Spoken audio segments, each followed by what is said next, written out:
play some Delver today. Thanks for the follow, Rod Esvaz. But yeah, we have a new format, a new metagame, and I've been having a blast playing some Oko lists, Astrolabe lists, Dread Darkness lists, Legacy. So hey, thanks for the follow, Tosiluk.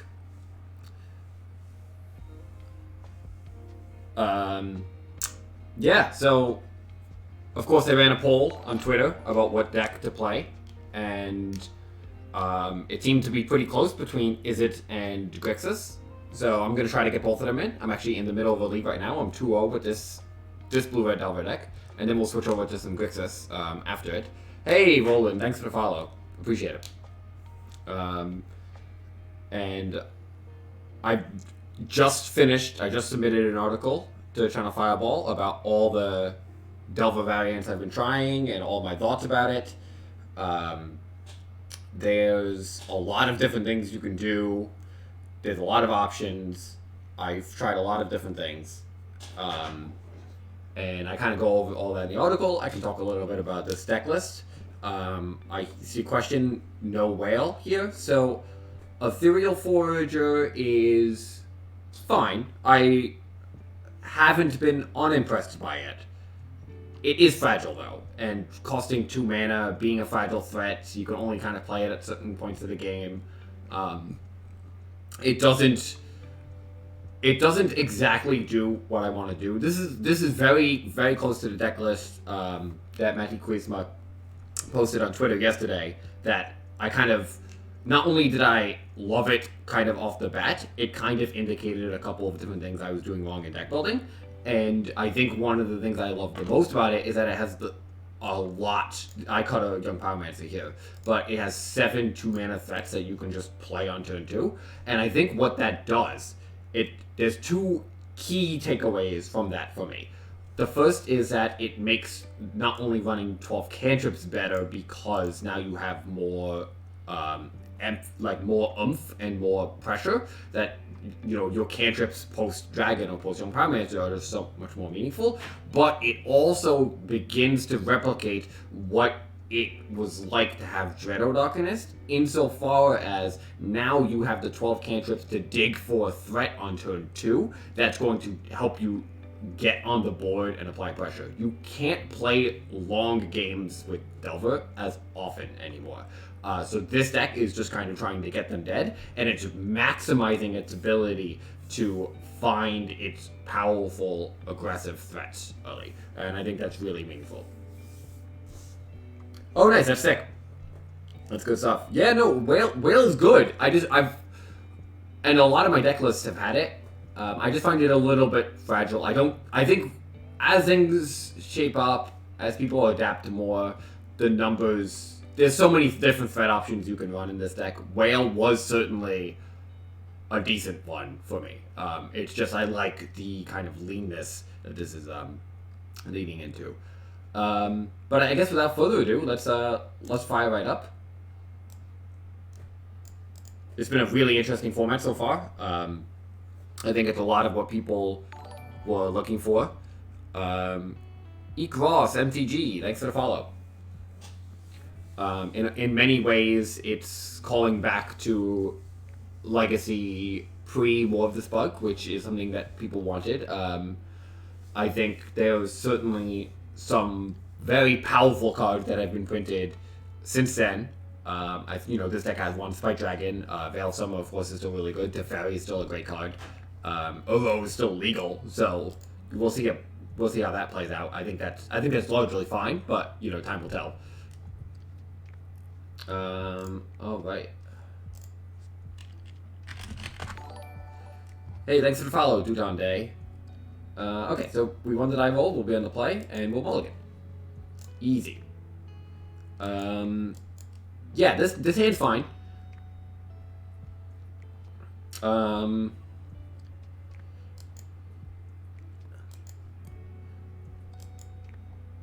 It's very, with this kind of hand, we have a turn 1 threat, turn 2 threat, backup and removal, you kind of just want to put back your redundant threat. If this was against Miracles or something that I knew was a little bit slower, I'd probably keep both Young Pyromancers, put back the Chain Lightning, but in the blind, definitely going to go for this course of action. I don't know what my opponent's playing.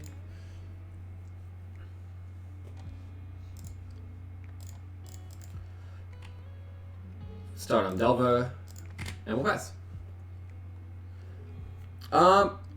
My gut instinct is that Grixis is, like, the quote-unquote best, but I also don't think that's a very meaningful metric. Like, people are gonna adapt, and then it's just not gonna be the best, and, okay, well, whatever this is, probably warrants a daze.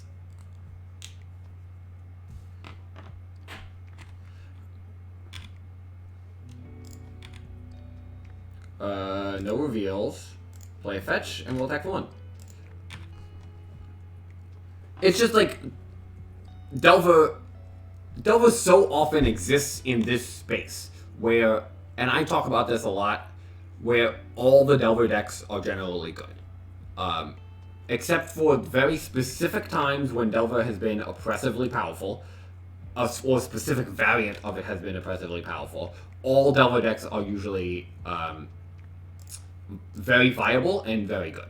So, like, establishing which one's the best isn't, like, extremely meaningful in my experience.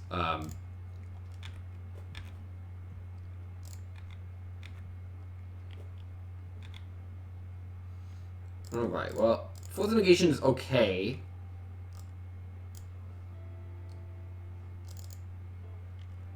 Sure. Okay, so they bring up the Missile Land Drop Delver. Oh, okay, they're playing Phoenix.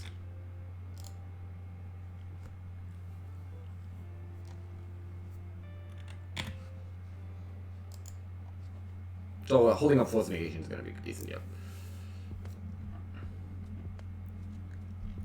I think there's a lot of, like, conversation about... Yeah, it could be Doomsday, but, like, they pitched this Delver, so...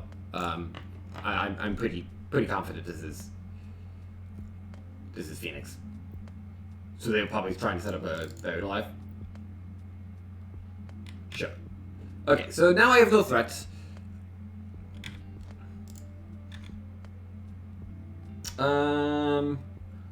The odds of me casting Force of Negation seem relatively high, and if that's the case, I don't really want to, like, have to use my fetch.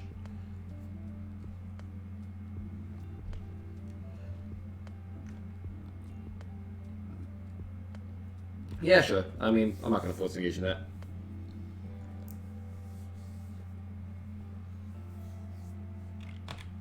Yep. Sure. Yeah, I mean, I can see this matchup being pretty tough for Delver decks. I actually think this is actually a pretty cool deck overall. I think Phoenix is pretty interesting. And yeah, I mean, it has like a... It's kind of like a mirror, except it has like a combo element, which is really cool. So, let's see how we're going to want to board here. Definitely want these. I like some Pyroblasts. It appeared as if they were kind of like a Delver variant of the archetype. Soul Guide Lantern for sure. Don't think I want to Braid. Like, we don't have to expect Dreadnought Arcanist anymore, so this really underwhelming removal spell doesn't really have to come in against your Delver opponents that often anymore. Like, even if this was just a mirror, I probably wouldn't bring it in, because you kill Delver, you kill Young Pyromancer, it's like, but like, killing Young Pyromancer isn't even, not only is it not a given with a Braid, because it's 2 mana, but they might have also gotten some value. Like, that's not the kind of trade you want to make. Yeah, and, you know, it's going to be tricky to sideboard against this deck, because, you know, they're towing the line between aggro and combo, so they're certainly going to have certain elements that are challenging for me to deal with on a fair level, but also if I go overboard, I might not be able to answer, you know, their combo. So, kind of have to toe the line. They could also do something transformational, no doubt. I think it's more likely for them to transition towards fair than unfair against me. Like, I've seen deck lists that people have Doomsday in them right now. And maybe this is the player that's been posting maybe this is Casey.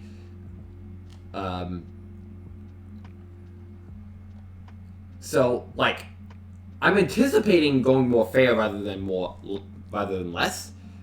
That being said, like, I think the 6 cards I set aside are a reasonable hedge. And I think I still want True Name. I guess I can just try out Forked Bolt. Yeah, that actually seemed fine. So we'll just trim a removal. We'll still remove for Delver the card, but yeah, this seems reasonable. I don't think Blood Moon's going to be good against the Phoenix deck. I mean, maybe if they literally had no basics, but I just don't know if that's the case. And if they have any number of basics, I really don't want to rely on that. I'm going to keep this. I'm anticipating that my opponent might keep a slightly more interactive hand. Also, I'm anticipating that they don't have Wasteland, so I'm going to get Volcanic Island. Either of those I could get punished by, but that's fine. So we'll fetch up a Volk, play a Delver. Ooh.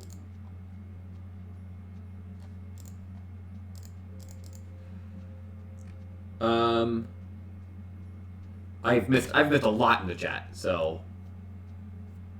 Oh, hey, Lapuck. Hey, Raph. Okay. Ponder, sure. So I'm probably gonna Wasteland after preordaining, but we'll find out.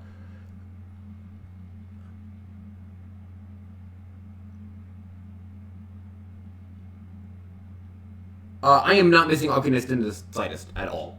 I don't even think it's a sacrifice. I think Arcanist was egregiously offensive. I used it and I won a lot with it, but I am overjoyed to see that card not in the format. The way that card influenced not only the way people had to build decks, but people had to like adjust their play patterns in this super narrow, super aggressive way. Really, really miserable card. I'm glad to see it go. It should not have been, and it was the card that took Delver over the top, because now Delver could just easily play a long game. And I was just listening to I'll keep it Days, I think. I'll finish that thought in a second. And no other lands, though. I'll shuffle. That seems fine. Yeah, another Wasteland's okay. Yeah, I was just listening to the Arena Decklist podcast, and they were discussing that they didn't think that was a worthwhile ban because it just gets answered to everything.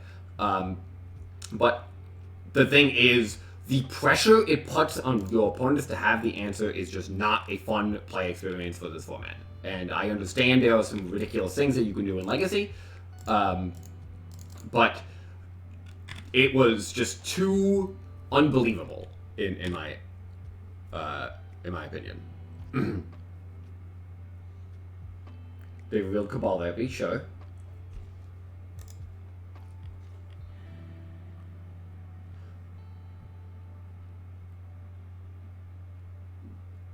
With Noble Hile, can you target 2-mana spells? I don't think so, Dutande. I think somebody asked me to talk about Death Shadow, and I really don't have much to say about it. It's, the deck hasn't changed at all. If we'll call back to pre-war for a second, which was immediately post, the Pro Tour that people were playing Death Shadow at, that the Team China Fireball came up with the deck. So what is this? Hold on. Into Young Pyromancer, plus Cabal Therapy? Sure. Okay. There's no way I'm surgically anything here. They only have one card left in hand, and my situation is basically just as good as theirs. The Death Shadow of all the Delver decks is the most easy to counter, because you have because Swords to Plowshares is just extraordinarily potent against you. So, in general, no, Death Shadow is going to be good, and it hasn't changed at all. But if people want to beat Death Shadow, they can. They'll just bring a bunch of Swords to they'll pack their Swords to Plowshares. And yeah, the alternate plan of siding into Liliana or whatever, Owen said, it's fine, it works, but it's still certainly a problem. So, no, I do not think. I think Death Shadow's fine. It's good. It's going to be good in some meta games, but if you expect sword flushes, just keep that card on the sideline. Okay, so we have this stuff going on. I'm certainly wastelanding this turn. We're gonna start by casting this preordain because they don't know I do the ponder. I am looking for lightning bolt or pyroblast. Or land, I guess. Don't really need those. Soulguide Lantern, that's interesting. Well, I'm still gonna wasteland. And I'm just gonna attack. I think that's fine. Like, we'll just trade. Because if they find a lightning bolt, then, like, it's gonna put too much pressure on me, and we'll just trade off here.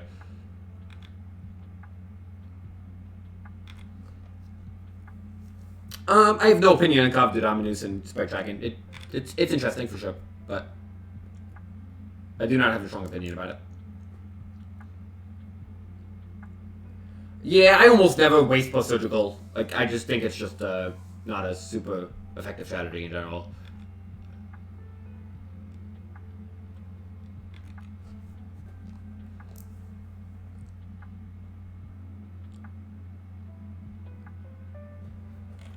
So bottom. Yeah, I have more cantrips for this coming, so yeah, I'll gladly make this trade. Okay, so I'll just ponder, make a token. Probably hold up flushes. Oh, no lands. Okay. Well, easy shuffle. Alright. Not much going on here, but it looks like they don't have too much going on either.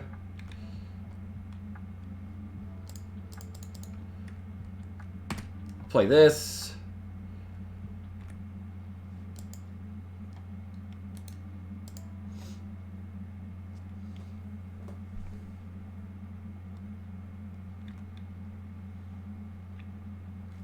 So I never really spent a lot of time playing Mono Blue Delver. Ascendant Spirit's interesting.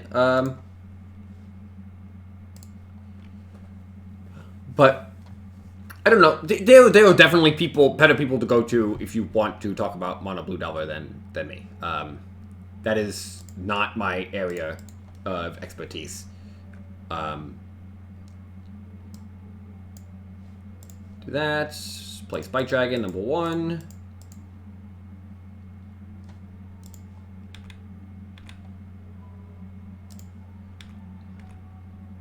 I'm anticipating that they probably have some number of, like maybe like Anarch like Phoenix in hand, which isn't too bad.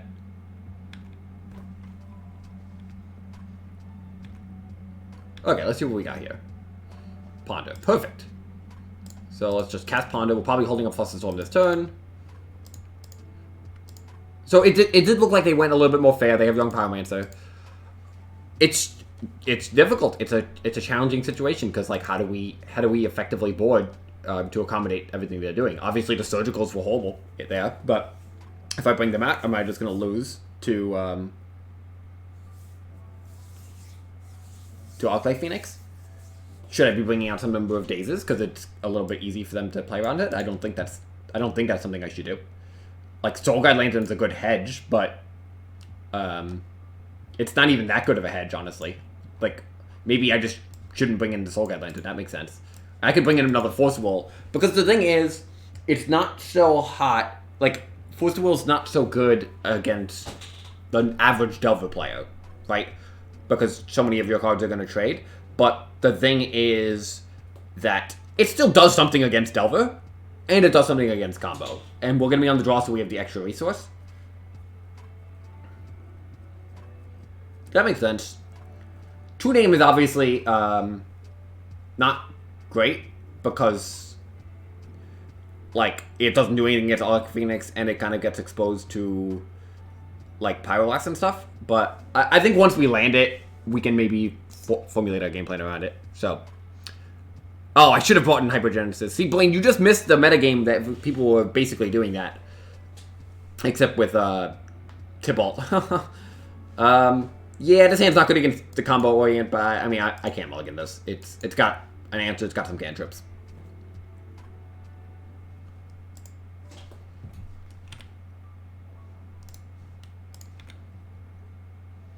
I'm gonna fire this off because I drew another one.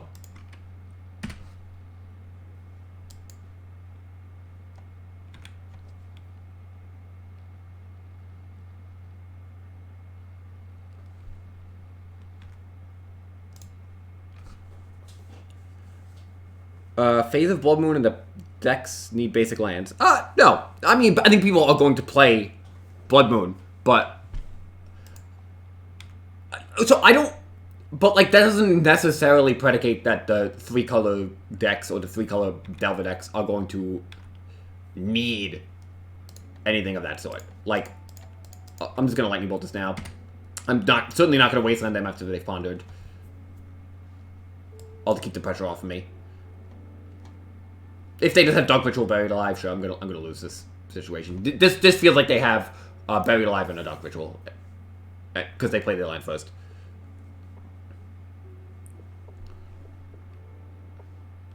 Oh, Thought-Keys. Perfect. That's way better for me. And also, so here's the thing. Like, we didn't see any basics for them. So obviously, as the game goes long, yeah, Blood Moon's somewhat reasonable. But there's a couple of key points. One, they can just cast their Arclight Phoenixes off the mountains we're giving them. Two, they showed us what's it called? They showed us Young Pyromancer and Lightning Bolt, so relying on that is not the safest decision. And yeah, so I'm not extremely in love with bringing in Blood Moon, because it's just like, it just seems very narrow considering the context. Okay, they're missing land, so that's reasonable. I'll talk briefly about Force of Negation after this match. I have a piece about it in the article I just submitted to Channel Fireball. I think... I think it's fine. I thought... but you have to be mindful and conscious about, like, how you're doing it. Okay, so... I will not shuffle. I'll play this. I'll Wasteland.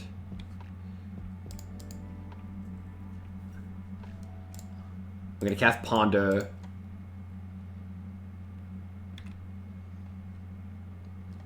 These cards are perfect, so let's go... I'm not going to attack with Young Pyromancer then. Let's put Brainstorm on the bottom, and then we'll keep Jays.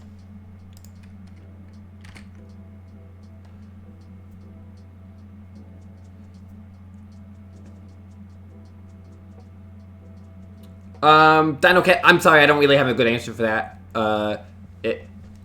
I don't know, like, things change, so you have to kind of adjust, but at the same time, I also, like, just don't know, like, what things are like in general, or, there's just a lot of factors that go into that kind of situation. Yeah, it's probably normal to drop in win rate if you're, like, you went from playing the broken deck to, and there are less broken decks in the format, but, I just don't know the context, like...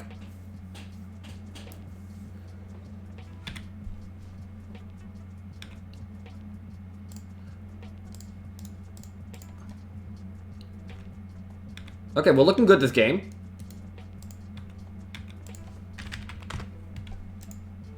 Okay, cool. Nice. Yeah, so they clearly transitioned into a slightly fairer version of the deck. But... yeah, cool. That went pretty well. So let's go back to look at the deck list, and I'll talk about Force of Negation for a second here. Oh yeah, GG's. Yeah, I figured out it was. I didn't recognize your name at first, and then like I was like, oh okay, I figured out who it is. Good games, good games. I was. I like your Phoenix list quite a bit, and I wanted to try it. It looks very strong. So yeah, let's talk about Force of Negation for a second here. Yes, it gets better if you have more blue cards in your deck, of course. But that's not the first issue you have when you're, like, including extra Force of Negations. The first issue is, will you have enough cards to support it?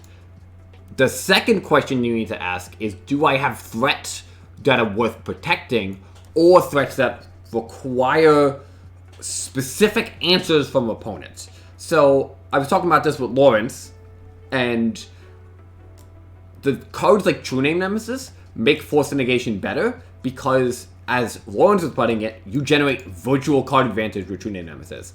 Yeah, you're not, like, drawing 3 cards a turn with Organist anymore, but what you are doing is you're blanking 2 of their Sword to Plowshares. So that means the 1 card you do force, you're still up X amount of cards because they have cards they just can't use.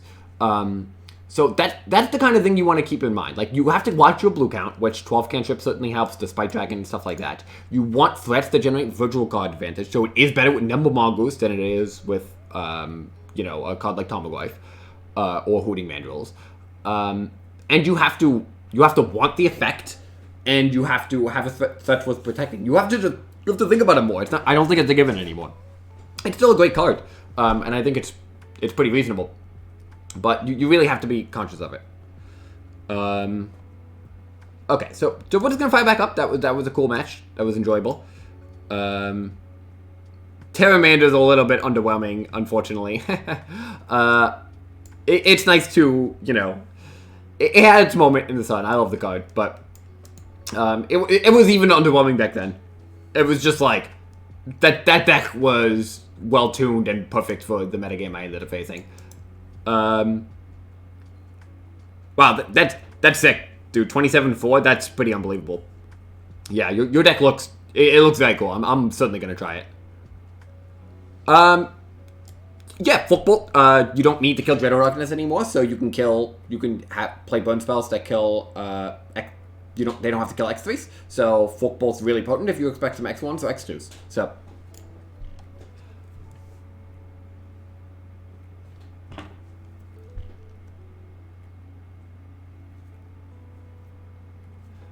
Let's see, Dino kept Vampire to Blue Miracles. Well, yeah, it's like, I mean, it's also like a matter of knowing the best way to build decks and what the metagames are and playing. There's almost literally hundreds of factors that can go into, you know, win percentage drop off.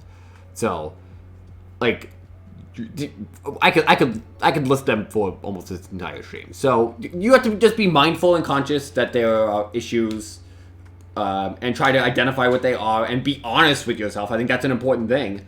Like, I think a lot of people aren't extremely honest when, you know, you're playing Blue Miracles and you're just like, oh, you know, this deck looks good. There could be any number of things that are going wrong, and you know, maybe there's old heuristics that you're using from the previous format that aren't working. You know, I wrote an article on casting Brainstorm and adjusting your heuristics from 5 years ago to the present day. Well, now we have to adjust them from a week ago to the present day because things have changed. So you just have to be mindful and conscious of this kind of stuff. But, you know, well, cards are not nearly as powerful as they were 7 days ago. So.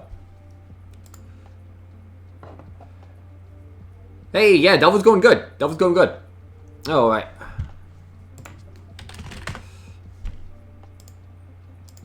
We're 3-0 in this league right now. 1-0 since streaming. And we would love to play first. And, okay, so you can't mulligan this hand. This hand, you can cast almost every spell.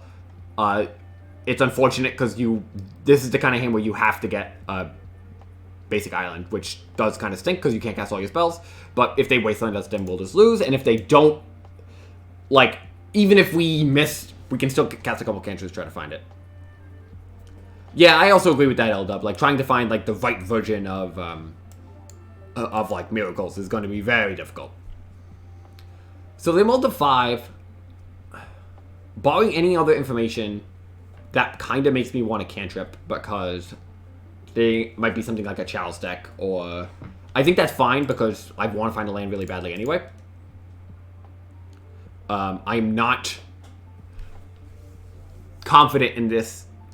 Well, not only am I not confident in this, I don't like it, but I think it's safe enough that it's probably worthwhile. But is it too safe? Yeah, it's fine, it's fine. It's probably too safe, but I'm going to do it anyway. Alright, that's kind of everything I'm looking for, so.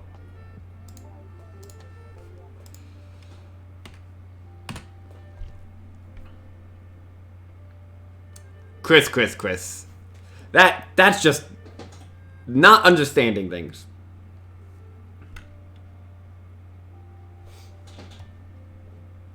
Okay, happily days this. If they're playing elves, I not gonna have too many more targets for it. So in my experiences, all of my experiences playing Legacy, the more my opponents mulligan, the more I expect a turn 1 Wasteland, because you keep a Wasteland in those hands because you are anticipating that the best way for you to win a game is to steal it. Okay, so it looks like Maverick, a nice classic Legacy archetype. We're gonna fetch, we're gonna preordain, and we're gonna lightning bolt. You're looking for like Force of Will. I'm not gonna mess with these cards. These cards are good. Actually, I should have kept the Chain Lightning. That was a mistake because Chain Lightning was then Lightning Bolt. I'd rather just cast the Chain Lightning.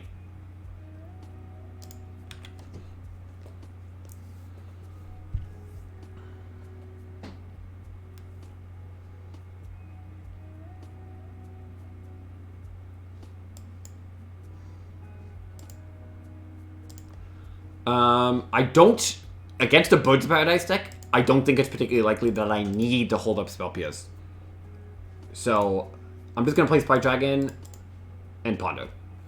Like, of course they can just go plain Swords to Plowshares, but I'm not worried about that at the moment. Plus they know about the Spell Pierce. These cards are pretty good, pretty good. The question is, which one do I want? And I think True Name is better than, Pyromancer, so I'm going to keep that.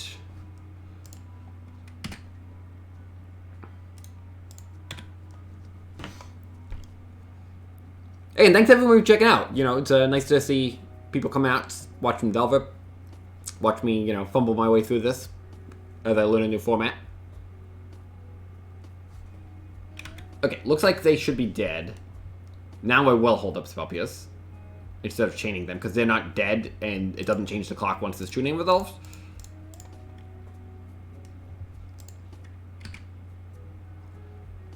I would Chain Lightning them if I didn't have True Name. Because that puts them to 3 this turn, which means either of my threats are lethal.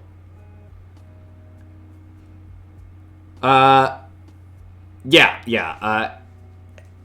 I think Bob is fine in Grixis Delver. I was just talking to Lawrence Hartman about this yesterday. And this is something he was working on when he was playing Legacy a decent amount, 2 years ago, pre-War of the Spark. And yeah, he said it's fine to play Gomag Angler in that. He thinks Bob is tempting.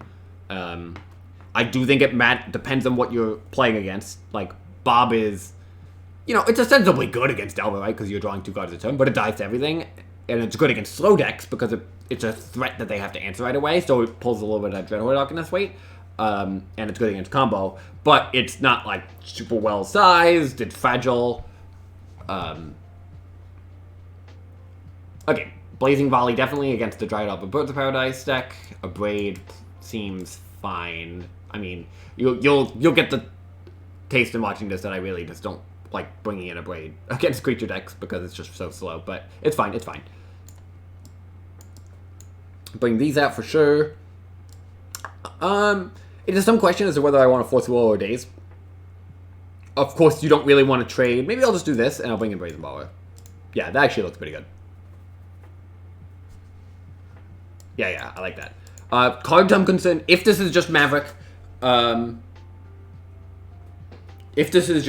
then you want to trade with them 1-for-1 a lot, but at the same time, there are a lot of cards that are very impactful and scary to deal with.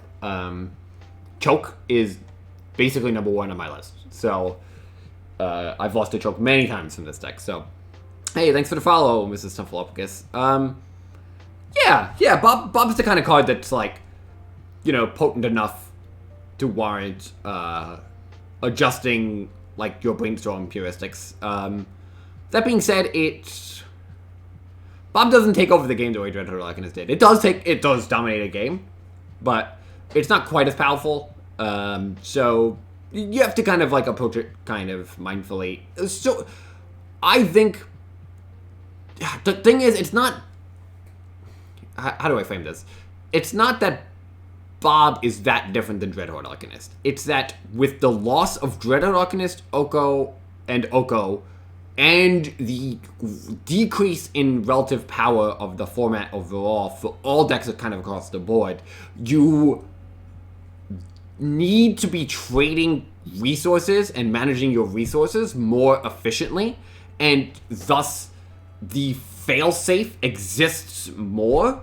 Or not, the fail states exist more.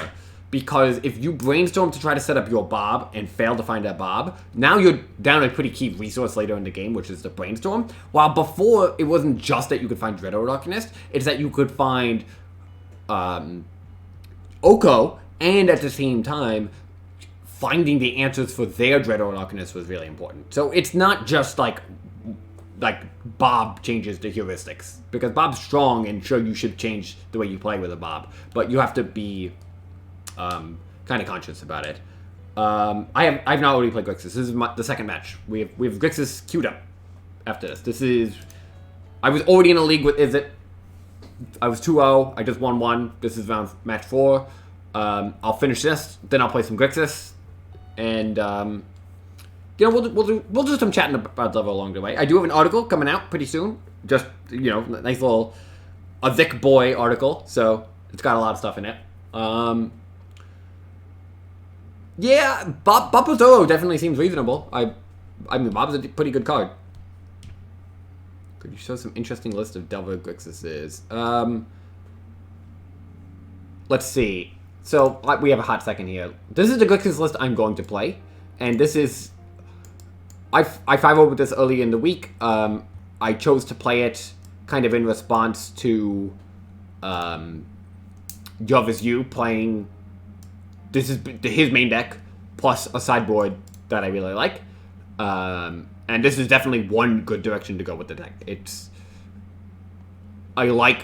So Thoughtseize, historically, I find that the mana constraints in Grixis are pretty stringent, because you're looking for black mana on turn 1, red mana on turn 2. It becomes very difficult to do it off of a small number of lands, which Delver decks usually want to function on. But this list de-emphasizes Young Pyromancer and emphasizes Gurmag Angler as a threat, so that means that your black mana requirements are a little bit more important than red at certain stages of the game, plus with the additional Fatal Push. And True Name Nemesis is just a nice double blue threat, so no matter what lands you have, you can rely on that. So, with that being said, looks like we're up, and oh boy. Okay, so this hand sucks, but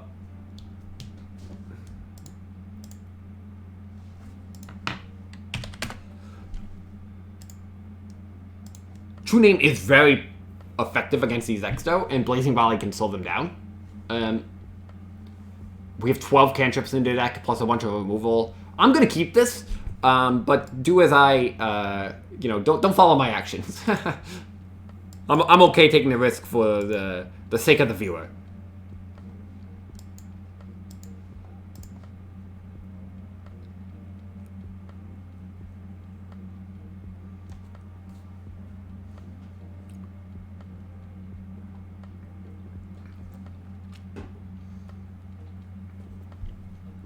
Oh, that's good for us. I think I'm just going to be wastelanding that Savannah. Because Blazing Volley... Well...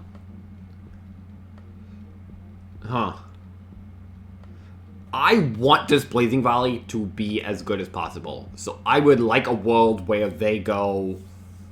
If I wasteland them, they go land Thalia. It's going to slow us down a reasonable amount, but then we get to go land go. Then on the following turn, we can Blazing Volley and hopefully pick up a 2-for-1. I think this is the kind of hand that needs to do that. We get punished by two things if we go with that line.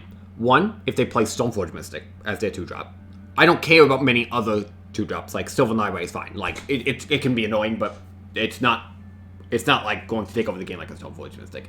The second thing is, if they go land Valia, we go land Pass.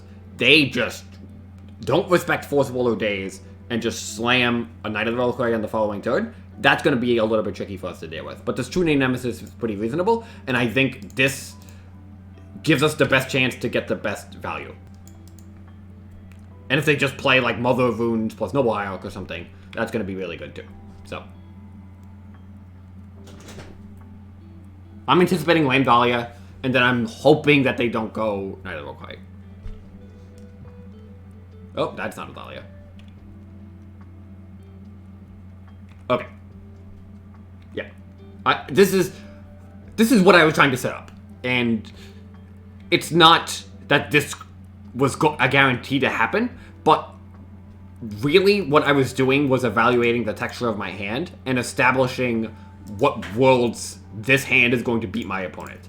And extracting maximum value from my Blazing Volley and forcing them to use a bunch of time is a really meaningful way to do that. Hey, thanks for the follow, JWatchMTG. So I'm concerned about Plague Engineer. I'm going to keep both of these. A Blade is not very good, but it's fine. It's removal. They have creatures that matter.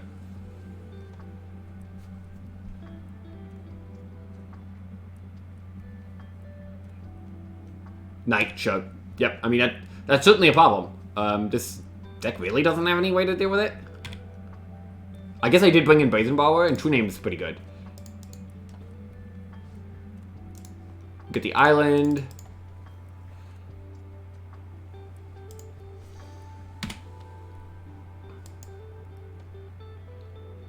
If I just get choked, it's gonna be bad, but...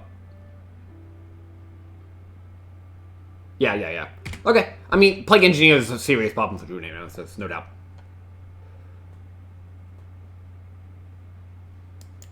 I could have, like, bottomed the Braid.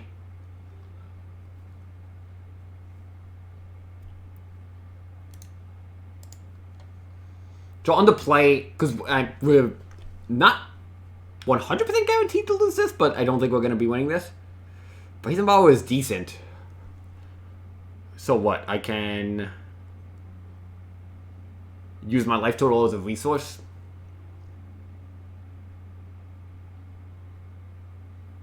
A Braid plus Brazenbauer this turn. Yeah, that actually sounds somewhat reasonable. And I'll Brazenbauer end of turn if I need to.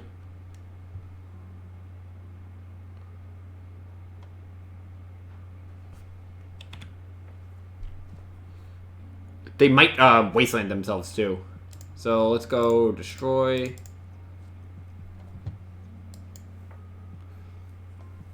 Because that does kind of threaten lethal. No, it's close to lethal. It's not quite lethal. I will gladly take 6 damage though.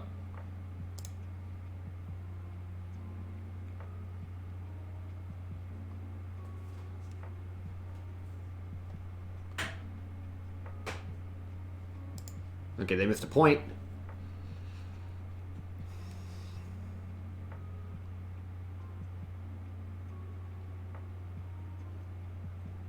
Okay, second Knight is probably not beatable here.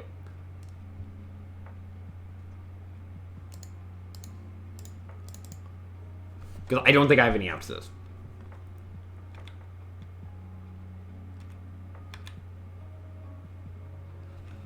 Far be it for me to not try, though.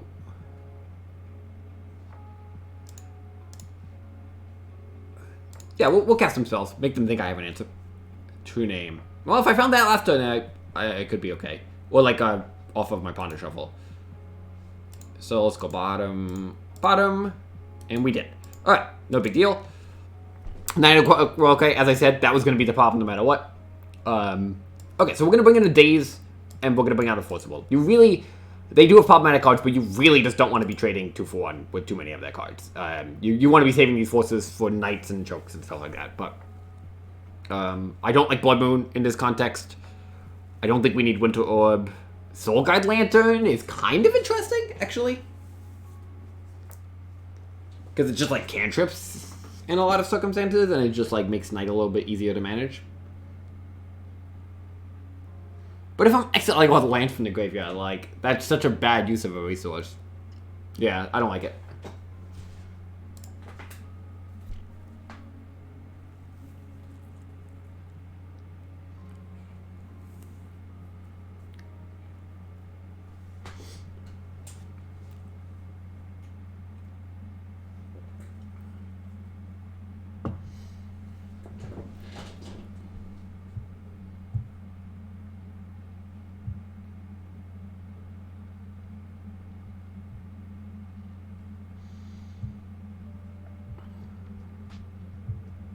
Okay.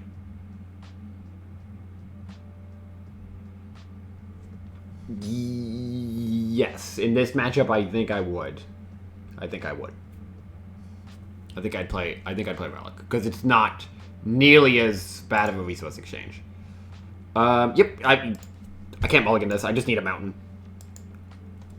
This is a key element of my gameplay. It's just like I know I need something specifically, and I'm willing to take the risk. The chances are high enough that I find one that it's going to be fine. So.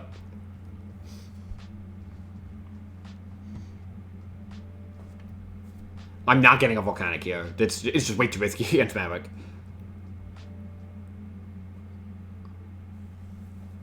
Ponder increases the chances because it sees 4 cards. So, yeah, gotta shuffle. Wasteland could be okay. Could be meaningless. We'll see.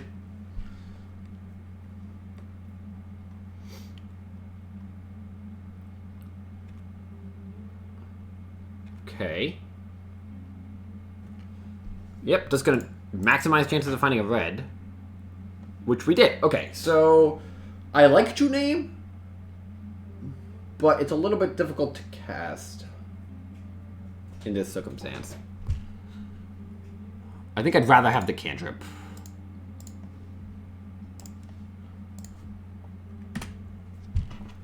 So, yeah, I'm not in a perfect situation here, but because if they go Thalia, then things get a little bit awkward. But if they go Thalia, I might just Bright Dragon and Bash.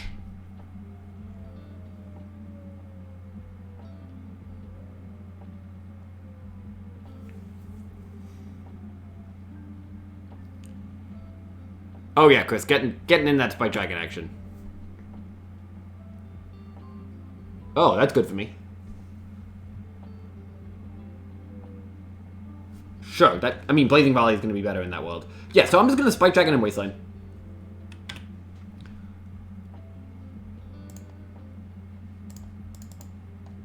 And I'm going to hit their black mana, I think. Because they probably... I don't know how many... if they have any swamps in their deck, but...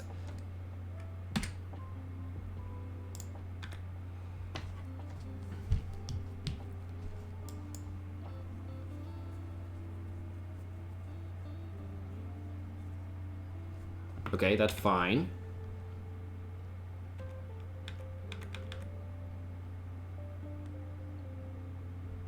Okay, good. Blazing Volley is going to be nice here.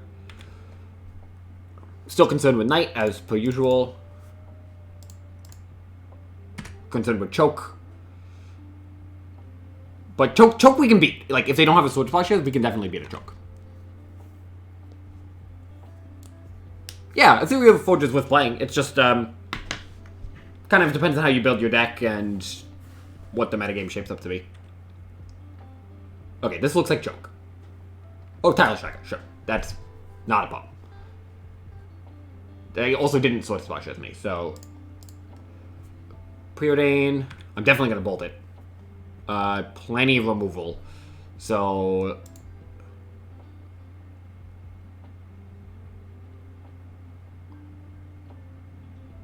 I actually don't think I need all this removal. We're going to bottom a Folk Bolt. And let's just do some quick math. 3, 5, 11. We do not have lethal. So let's just preordain. But next turn we do. Wasteland seems good. Brainstorm seems good. So we'll keep them both. Bolt this.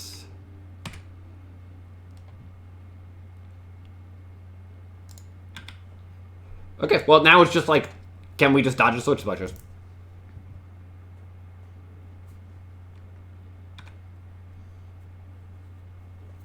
Yep.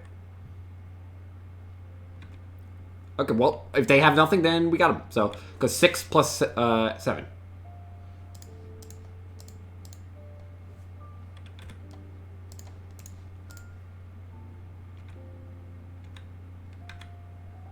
Nice, cool. Little foil so far. Not bad. Spike Dragon was pretty clutch there. this is the deck list again. Thanks everyone for checking it out so far. We're gonna play the last one, then we're gonna switch to Grixis. Let me answer this question. Bug Jeskai. No, I think red is really important to Delver as a whole, just in general, but it's also red is really important to the way I like to play Delver, because it gives you really key reach. Sultai Delver is like my favorite deck, basically, like Tombstalker, Hinterdark, you know, that stuff is really cool. I just generally find that you can grind anybody down into the dust, and then you just like lack a little bit of closing power. Things might be a little bit different with Uro in the mix these days, because Uro is a good tool for that. But I'm basically just pursuing the red variants, and Jeskai, yeah, I talked about it in my article. I play it. I think it's good. I think Teferi is worthwhile. I don't know if Stoneforge is like the threat you want to go for, but there's definitely a lot of different good things Jeskai does. And you get a lot of access to very potent enchantments and planeswalkers and alternate game plans that are really nice. And it gives the deck an element of card advantage that it lost with Red Arcanist. So it is nice. Yeah, exactly, J-Watch. I've played a ridiculous amount of that deck, and it's just, sometimes you just can't kill them. And it's just like, okay, well, the reason for that is that you build your deck in this slightly aggressive way, but Delver of Secrets isn't a meaningful threat when it, like, falls a little bit short, you know? Like, Delver of Secrets isn't a great threat in Death Shadow, for instance. You want it because of blue count, because of aggressively slanting your deck, because of, the element it adds against combo, but it is just not, you're very rarely going to get there with the Delver of Secrets, and there's just not enough ways to back it up, so. I have no opinion on Mentor Delver. I mean, Monastery Mentor is slow, so, I don't know, it's tough, like, two names, like, Jump Pyromancer is already kind of slow. Mentor is like a full turn slower, still exposed to Plague Engineer. Of course, it's a little bit more devastating, but the problem is getting to 3 resources, 3 lands in play, is a little bit difficult for Delver decks as a whole, and you usually have to commit some amount of your cantrips or your other resources in hand towards it before you get there. So by the time you get there, you're kind of like already a little bit out of steam. It's not uncommon for you to just go like True Name on turn 3 with like 3 cards left in hand, maybe force a blue card and make like hopefully a cantrip, maybe a removal spell, but like that's not even a great situation for Mentor. So I'm gonna queue up and then I'll keep trying to answer some of these questions. Yeah, no problem. I'm glad you're enjoying the stream. I hope everybody is. Why is red not before?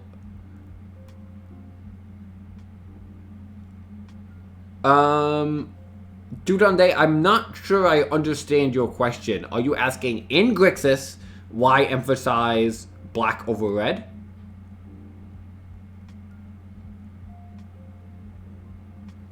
Or are you asking why blue when you take... Okay, that's fine. It's a matter of building your deck in a certain way. I find that when you have the 4 Thoughtseizes, the mana constraints are just kind of tough. And sure, there are times where you'd rather just jump Pyromancer or Gilmag Angler or whatever the other threat is over that. Over the other. But really, in my experience, it's mostly a result of what your mana requirements are going to be along the course of the game. Like, Young Pyromancer is a very good threat. It's not necessarily better or worse than Gilmag Angler, but once you have 4 Thoughtseizes and a Fatal Push in your deck, you're relying on black more often. Like, this deck has more black cards than red cards, and that means that Underground Sea is a little bit more effective and reliable, and at the same time, Gilmag Angler is... one of the nice features of Gilmag Angler is that when everything is said and done and all these resources have been exchanged, you just need a single Underground Sea and 1 total mana late in the game. So that just means they've wastelanded all your other lands, that you've exchanged all these resources, both players are hellbent, bam, Gilmag Angler, 1 mana, it just comes in, you don't need any other resources. And that kind of changes the way you emphasize your mana base, too, because in this deck, you can go turn 1 Thoughtseize, turn 1 Volcanic, and then they can just Wasteland your Underground Sea, and you're just like, fine, because you just need to find one more across the game, and it's going to take a minute for you to get there. Like, it's just like in my experience, it's a play pattern thing, and it's just like, that's why I like this emphasis more. It's not like guaranteed one over the other. If I had less Thoughtseizes, if this deck had less Thoughtseizes, which most of my Grixis decks in the past, you play 0 Thoughtseizes, I probably want more Young Power Mancers, because then it's easier to emphasize red. So, it is the Rich Cali stream, man. How's it going? Are you enjoying, have you had a chance to play a new format at all? Hey, Johan. Thanks for the follow.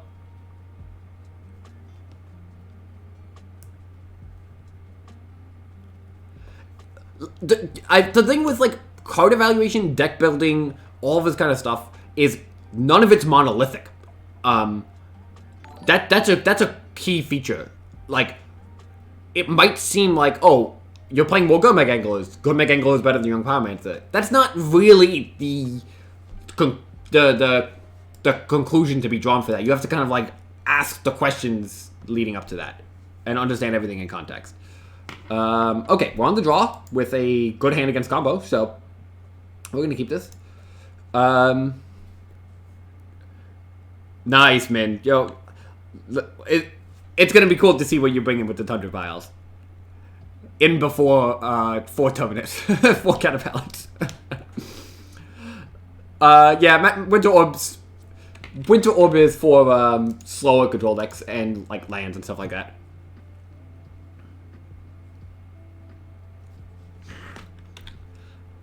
Choose the not shuffle, ponder off an island. That doesn't necessarily mean anything to me, but that does mean I'm gonna get an island.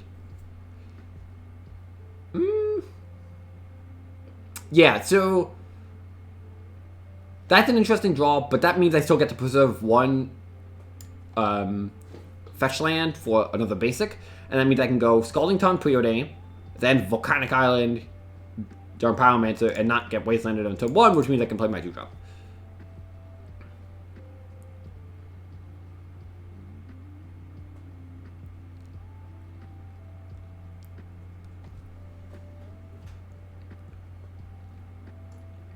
Oh, I think I missed it, but thanks for the follow, Mongora. Happy you enjoyed it.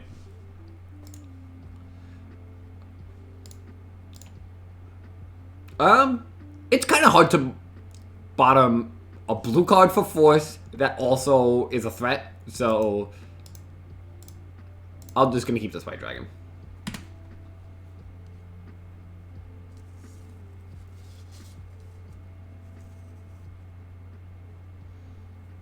Oh, nice, cool.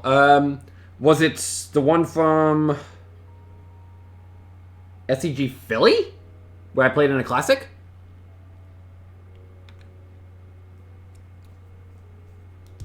But yeah, no, things really have just regressed a lot.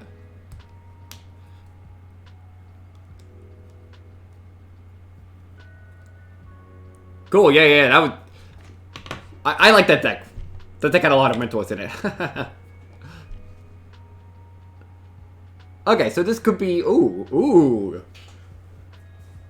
That's interesting. I don't know what my opponent's playing. It could just be Grixis control. Wasteland seems so nice here, but I kind of want to get on board. They took Young Power Master, so I think it's a control deck. They also got a Underground Sea. I'm gonna Wasteland. They don't know about it. This is a tough decision, of course, but... I'm sure you are. Yeah, this is, you know, a lot of people are like, oh, why not, like, Nimble Mongoose in your deck? And it's like, have you ever played Nimble Mongoose against combo? It's very, very bad against combo.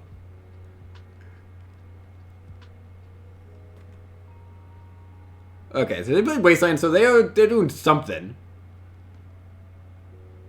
So it's some kind of Delver deck. I don't really want to get Wastelanded. I'll lose some fetch value. Maybe I'll get Days, but I'm not playing on Days.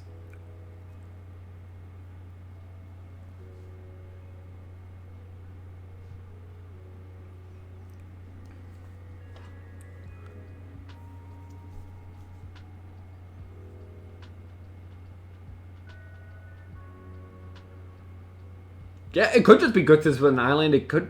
There are a lot of different options here. If this is Grixis that we're playing against here, this is the potential cost of running an island in your deck. Like, of course, maybe everything's going to be fine. They'll draw a cantrip. They'll find all their mana. But running an island is a cost. Because sometimes you just can't cast the spells you need to cast.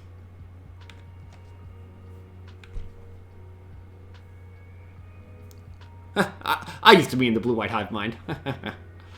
Okay, so Sultai? Oh, okay. I mean, Ur's good, but...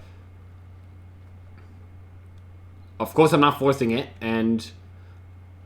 their mana base isn't particularly well set up to cast this Flashless Uro back, so... Okay, it's getting better now.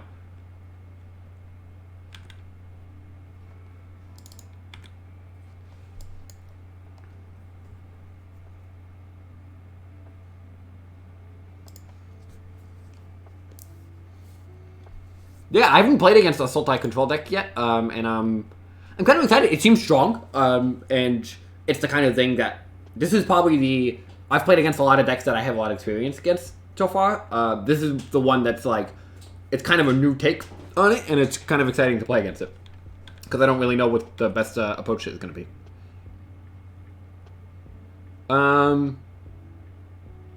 Seems pretty straightforward to just go Sprite Dragon plus Ponder.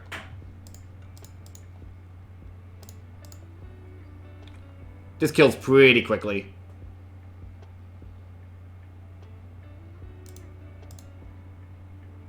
Keep like that.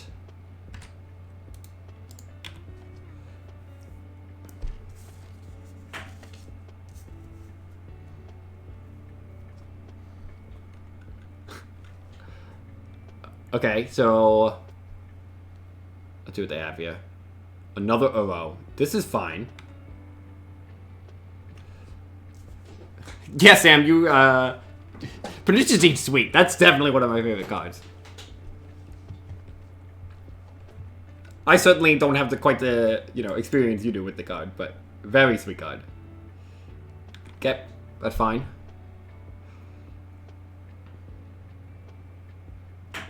So we have 4. They take days. We can probably just beat Uro straight up, is my guess, but we'll see.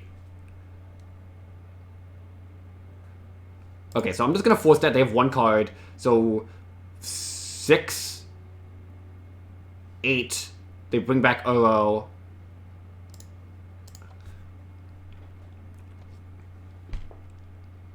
Do they have days as well? That'd be interesting. So let's just do some quick math. We attack for 6, 8. So they go to 6. Then we still have 8. If we brainstorm and miss any spells, then they'll get to Kraken with an Uro before we can kill them. But if we brainstorm and spell pierce it, we get in 10, and then an Uro doesn't save them. I think I'd rather just take the risk of trying to find a spell here. We have a lot of spells. That's a really good one. These are all really good.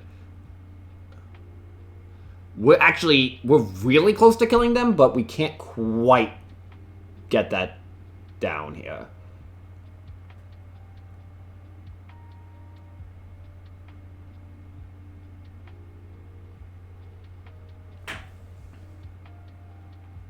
Because we can spell pierce our own Forked Bolt, but that's the same amount of damage as just letting Forked Bolt resolve. So 10, 12. They go to 2. We have 2 5/5s. If they wasteland us, then we can't cast his true name. So I think we still want to do that.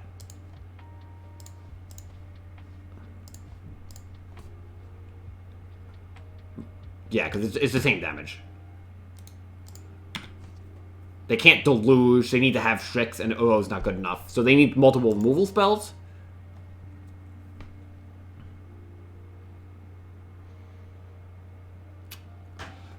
I haven't played Light Up Stage in quite some time, but, if you want takes on Light Up the Stage, I, of course, wrote a ton of report when I went to Syracuse, so I also did a pretty massive AMA on Reddit after I won that. So there's definitely a lot of, like, content about that style of deck.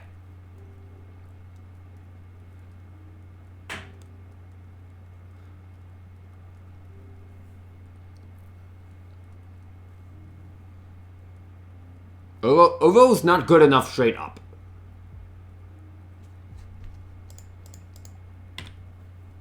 They could have some kind of wrath that I'm not really conscious of. They need Uro plus 2... They still need 2 removal spells, because they go up to 5. Or, like, a wrath or something. But this looks like Uro.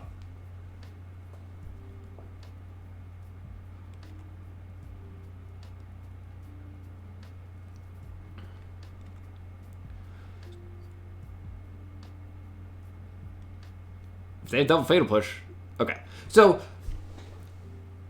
you know, as the format goes on, I can guarantee that this card's still going to be really annoying to play against. But the thing is, it is nice that your opponents have to make concessions to how they're building their mana bases, which does expose them to Wasteland substantially more.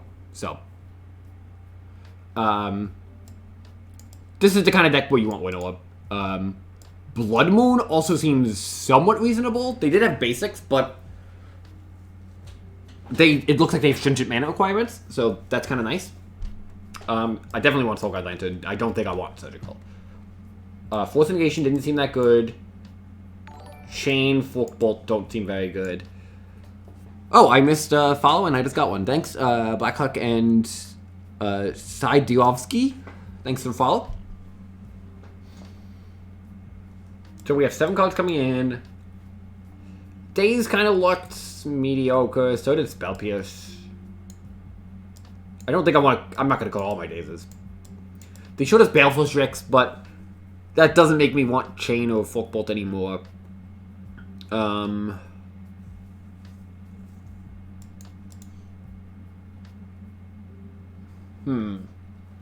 see. So let's just say I do this. Let's take a look at what the deck looks like.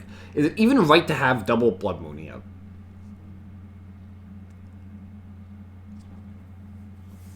They're gonna get basics anyway, but it really does seem like it's gonna, like, muck up their mana base a little bit. On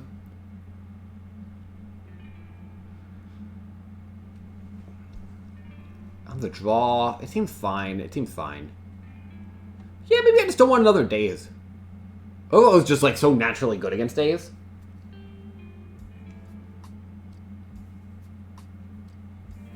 They showed us Thoughtseize as well.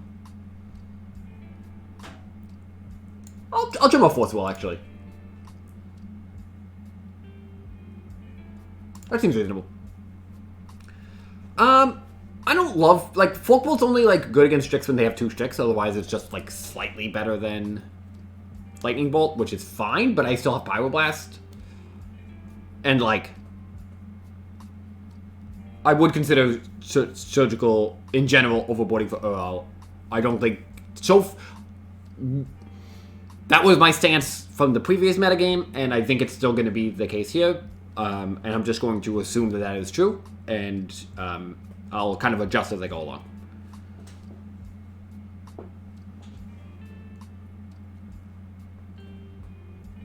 Not going to mulligan this. Pretty good hand.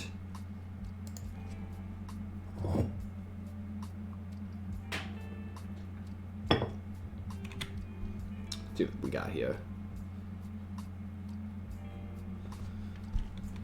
So this turn I'm going to hold up the Pyroblast. And I think I am going to... Oh, they bottomed? No, I'm going to waste on them. Wait. Hold on. Let me think about this for a second. If I Wasteland them, like, why... If they went bottom on their Preordain, why did they get an Underground Sea if the thing they needed was another land? Because they know I'm a Wasteland deck. So, I think they have more lands in hand. Which means I want to get a Volcanic Island. So I can hold a Pyroblast this turn, and then next turn, it's going to make my situations a lot better. So, I'm not going to waste them.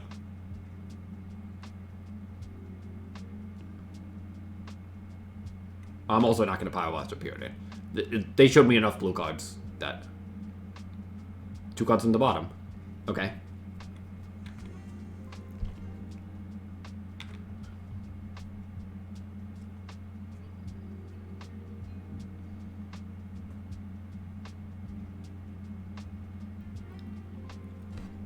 Okay, I'm going to continue to play kind of conservatively here. I don't need to wasteland them yet. I'm going to assume that the thing I thought was true is still true. And I'm going to hold a Pyroblast. Because they could just be preordaining for, like, cards like... They could have a Baleful Strix, and they're just like, I'm not going to run into a Daze. I'm not going to run into that open Pyroblast mana. I'm still not going to fight over these. I don't know what my opponent's situation looks like, so I'm going to let them use their cantrips like this.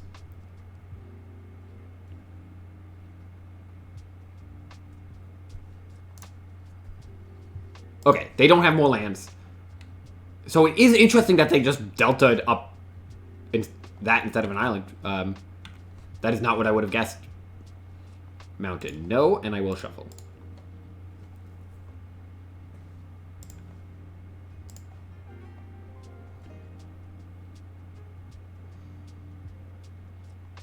So let's just attack for 1. And then we're going to Wasteland. I think they have Abrupt Decay, of course. I also don't think they have another cantrip. Well, they might have another cantrip and they're holding up Decay. I'd want to get this 1 damage in if they have. Still, we'll do it on their upkeep or end the turn, depending on what they do. I'm sure I'm getting Decay. There's no stress there. So I'm going to let them resolve so they can't daze back the land I'm wastelanding. On their Abrupt Decay, which would resolve and counter my wasteland. So, and now I'm going to Pyroblast the first cantrip I see. This makes sense. And now I'm going to go Spike Dragon. Because they obviously don't have lands. And now we can get the pressure going. We've played this game kind of conservatively. And it might have worked to just be as aggressive as possible. But I think this is going to end up working out pretty well. Okay, another one of those. That's fine. So we could just play another Spike Dragon.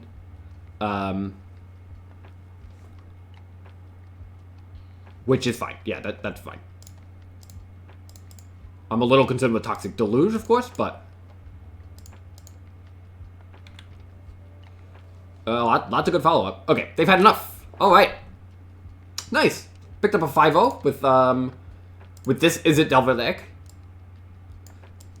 It was some good stuff. I like this list. This is the first time I've had a chance to get it in there, start playing it. Since I saw it from Mandy Quizma, I've made some just very, very small changes to it. And it's a great list. So this is a good place to start if you're looking for Izzet. So that's pretty cool. Hey, thanks for the follow, 2-Bit Fits. So now, because my poll was pretty even between Grixis and Izzet, we're gonna switch it up. We'll get some Grixis in because we'll give everybody a little bit of what they're looking for. So this is the Grixis list I'm gonna play. I've already talked about it a little bit. I've made no changes to this deck since I played it earlier this week, in which I got a 5-0. So Dotsies is a reasonable card. It's not going to be reasonable forever as Veil Summers pick up and, you know, as mana bases become under more attack. But I think this is a pretty good approach to the deck. I've been liking True Name Nemesis a lot in my games. I'm concerned about Plague Engineer, but at the same time, Dotsies is a little bit good against Plague Engineer because it can kind of disrupt them before anything happens. So what I'm going to do is I'm going to queue up this league with Grixis. I'm going to switch over to the deck list. I'm going to go get some water, and I will be right back. And then I'm going to just field some questions about the deck and my thoughts. So if anybody has any, feel free to hit me up, and I'll be back in just a moment.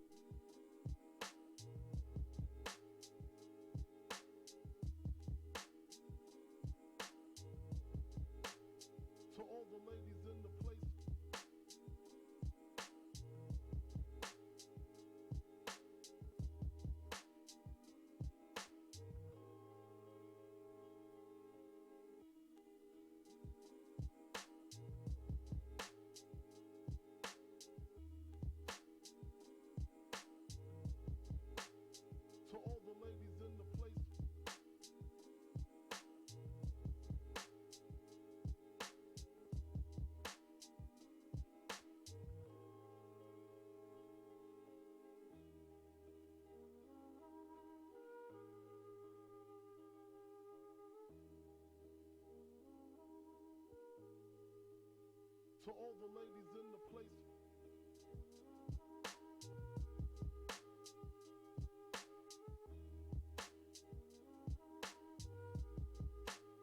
To all the ladies in the place.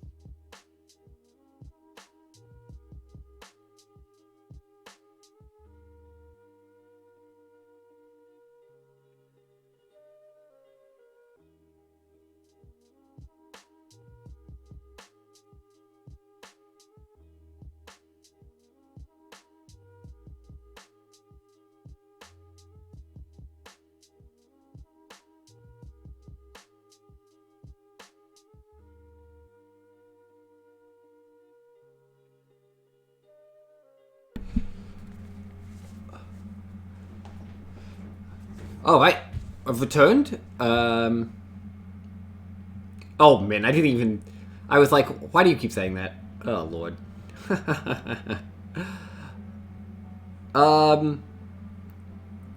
So the meta... You want to cut like Bob and Bitterblossom when you're... You know, things become very removal heavy. Or like, there's specific kinds of interaction you're expecting. And it just puts the pressure on players. Like, the problem I have with Bob in a deck like this is it doesn't solve, and the Bitterblossom, I guess the same thing now, it doesn't solve the issue that I think Grixis is going to have, which is Plague Engineer. All of the good threats that this deck tends to play get really kind of eaten alive by Plague Engineer.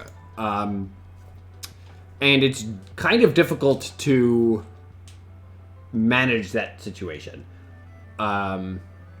Gourmet Angler, of course, is a little bit better there. I mean, it does change if you attack into it, but, you know, you can at least lightning bolt it without losing great value. And, like, sure, Bob is going to generate some value, but it also just, like, it just gets picked off by the Plague Engineer a little bit too easily. So even against the decks you want it, they might not be nearly as reliable as you want it to be. That being said, it is pretty strong. I mean, I'm certainly going to be trying it in the future. I think it is pretty reasonable. So, yeah, let's fire up. Let's get right to playing some Grixis. Sorry to those of you who are here for the Izzet action, but we got to give those Grixis lovers a little bit.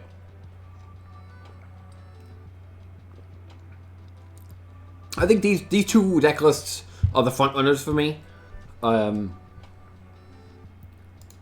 I have like I think Jess Guy does a lot of merit too, and there's definitely a way to build Teamer. That's gonna be pretty nice, but I think just starting here is a pretty good place to be. I also I think people I was watching Brian Cook's video where I got paired against him the other day, and he mentioned that I really like Stifle, and it's actually interesting because I really don't like Stifle. I'll just play it when I think it's reasonable, but I think leaning on Stifle as a plan is very unreliable. I've played it a fair amount. It's just it's far too easy for your opponents to play around it, in my experience. Snow-covered island, preordain. Okay.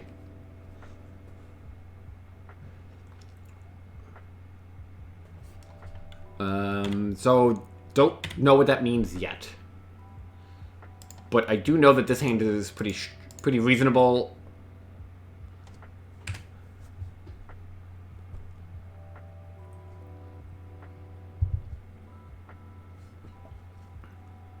Let's see what we have. Would love to draw Thoughtseize to find out what's going on.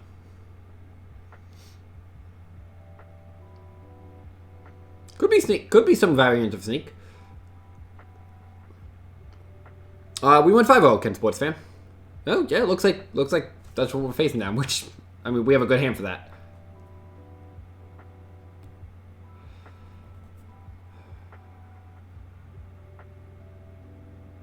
Huh? Oh, okay. They're just finding that out. That's fine. I'm gonna daze. We'll see what they have.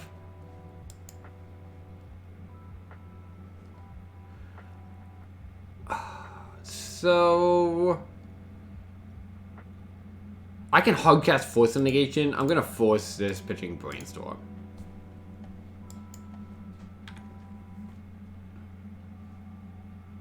Interesting situation here. They went for that pretty aggressively. Tarn. Okay, so no, I would really like to not cast. This is a mistake. You know, I was thinking the odds of me casting Brainstorm. This was just an error. I should have just, because I'm just like never casting a Brainstorm here. I should have just played this Fetch Land Fly for Sky.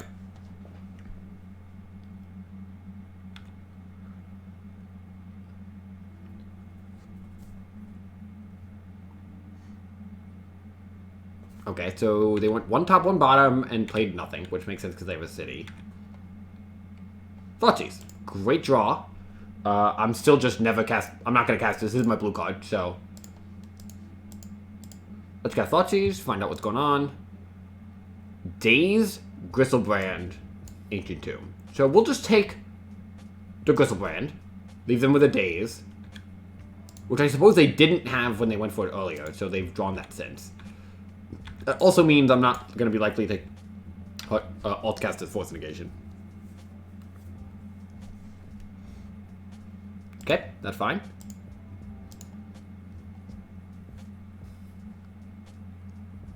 They went double bottom.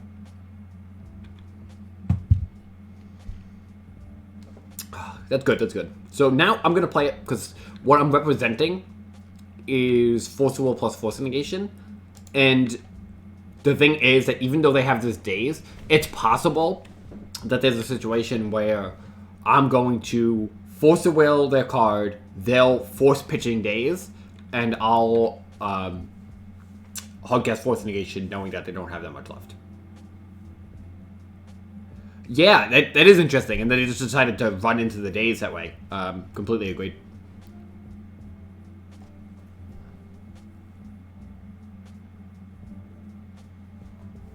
And now they're okay letting that go. They didn't float the mana. So they don't mind this getting dazed or something.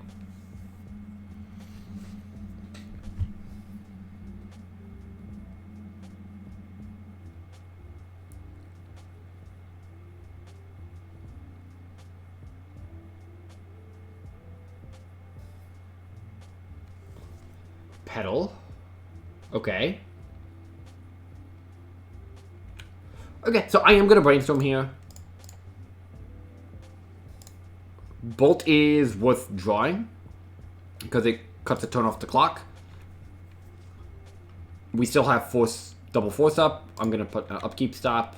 Actually, I might want to draw the Underground Sea though, because then I can force of negation to play around Daze. So I'm anticipating that they still have this Ancient Tomb in hand because they got rid of the City Traders. So we're just going to do this. And now I am going to draw the Underground Sea because they might still have Daze. Okay, cool. They played it in an interesting way. They kind of went for the no fear approach and just played Sneak Attack with Forcible backup.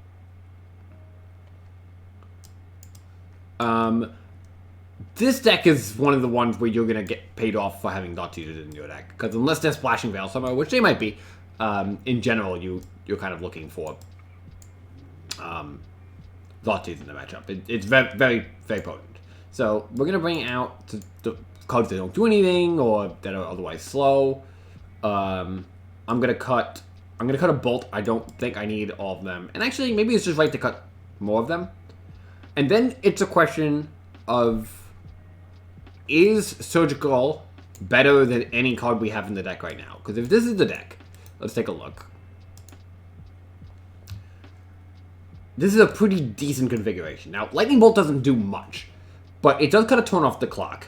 And Surgical doesn't only really works when you Thoughtseize or Force Will something, but they still have multiple of their win conditions. Either way. So that's not nearly as reliable as you want it to be. I don't really want to go below 10 creatures. And I don't think without knowing that they have defense grid, I'm not bringing in a Braid. So I think I'm actually going to do this and bring in one Surgical. I never ever want to draw two Bolts unless they're dead. I guess having the option of doing that can be nice. But I think the surgical might give me enough upside. Plus, they might be playing intuition or something, and it could be good in that situation.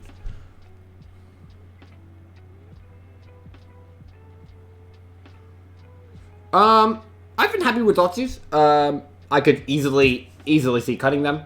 I think I've discussed it a number of times already. It does make your mana more awkward, which is especially problematic against decks like Delver. But it's an effective card. Eventually, people are just going to start playing Valve Summer in the quantities that it should be played in, and that's going to be difficult for Thoughtseize. But for now, it's okay.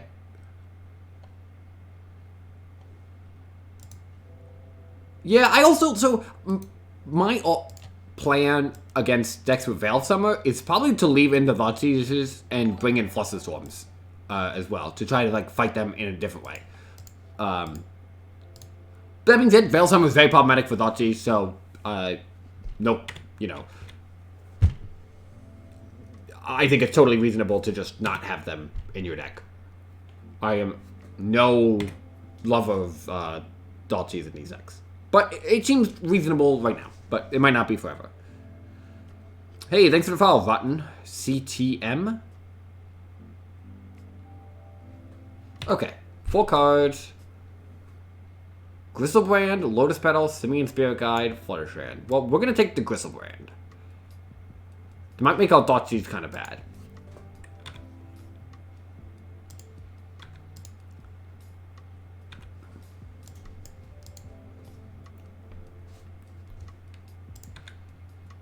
But they did just hide something, so I'm going to Thoughtseize them again.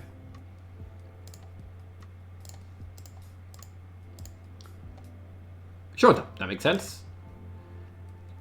And now I'm going to Ponder. I'm okay forcing pitching the days if I need to. Yeah, this is fine. Because we can force pitch days next turn when we play Gurmag Angler, and then on the future turns we can just hold up the Force Negation. So, I think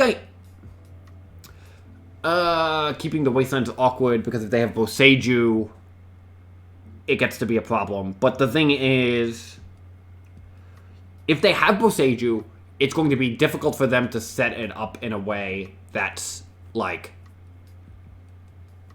going to happen anytime soon. Like, let's say they just draw Boseiju and play it. Well, now they still need 2 more cards to do it. So then if they have to brainstorm into it, I might just force Negation to brainstorm because their hand's not that good. I don't think I want this Wasteland. So let's do this. Okay, I should be drawing. It doesn't matter because there's no way for me to lose, but I should be drawing the Force Negation so I can have 4th pitch Force plus days.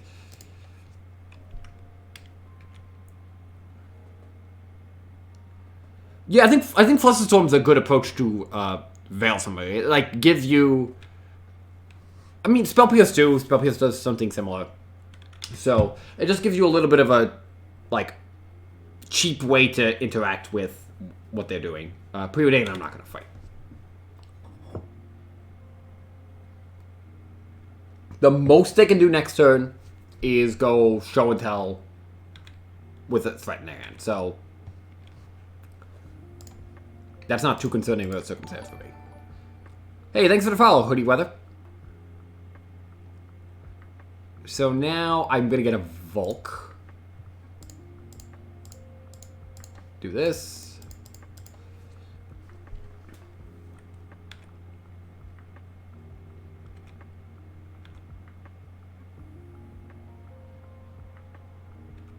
Okay.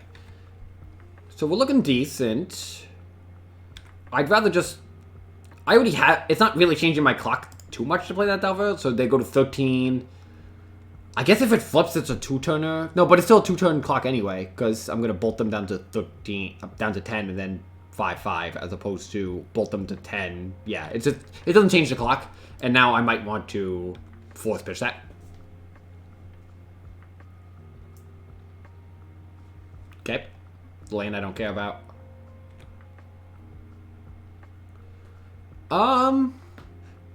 Fourth Force. I'm gonna Ponder this turn. Yeah, I'm gonna Ponder. There's more blue cards and a Brazen Borrower just in case. I like it. So does that mean I want to play a Delver this turn?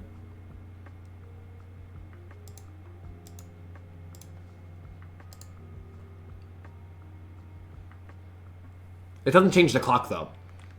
And now I just have double force days back up. Yeah, that seems fine. 2K4 Morton.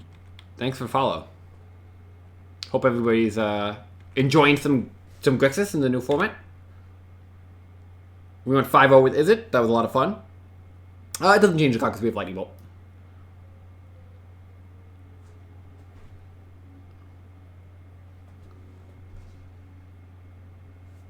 Okay, I guess it changed the clock if they cast Simian Spirit Guide. Sure. No, that's not even true. Because I have Brazen Baller.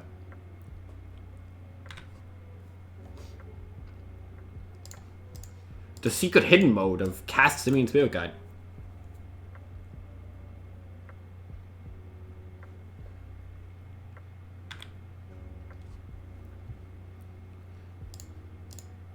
Okay, we're just gonna brainstorm into the Brazen Borrower and we're gonna kill him. So, Angler and at the end of it all, obviously nothing's gonna go wrong. I'm gonna borrow, so I can only have access to 2 pitches. So I'm gonna put a force on top, so I can go force pitch Delver plus days, and then I want to draw force negation worst case. Petty theft, draw Spear Guide.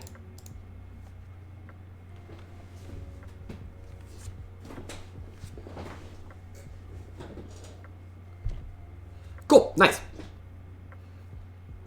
Good.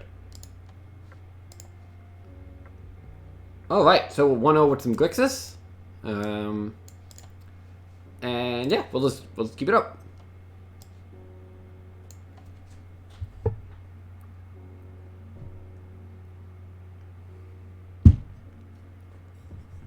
Yeah, I definitely missed that they could just like cast to me in Spirit Guide. Which I guess it doesn't even make playing the Delver necessarily better because the clock doesn't change. They're going to be at 5, and then I could just attack with the Delver and they're at 3, and they're going to jump to Gurmag. So, oh no, because I can just bolt the Simian Spirit Guide. Yeah. Yeah, of course that's fine. Like I should have thought about that a little bit more, but that's not a big deal. Shu 555. I would love to play first, and we'll keep a good Devil hand. I mean, this is a very pre-Dread Arcanist, pre-Oko Devil hand. So, in fact, this entire deck is essentially pre-Dread Arcanist, pre-Oko, except Plague Engineer. So,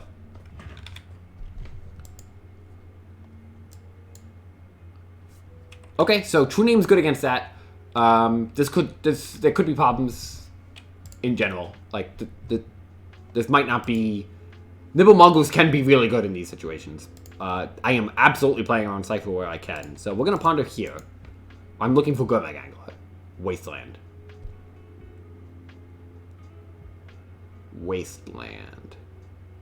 I don't think I want Wasteland that much. I guess it is an extra land, which might give me a little bit more capability to casting just True Name. Yeah, that's fine. Plus, I can also just disrupt them. And I will be fetching here. There's no way I'm playing this True Name in 2 days unless there's very good reason to do so.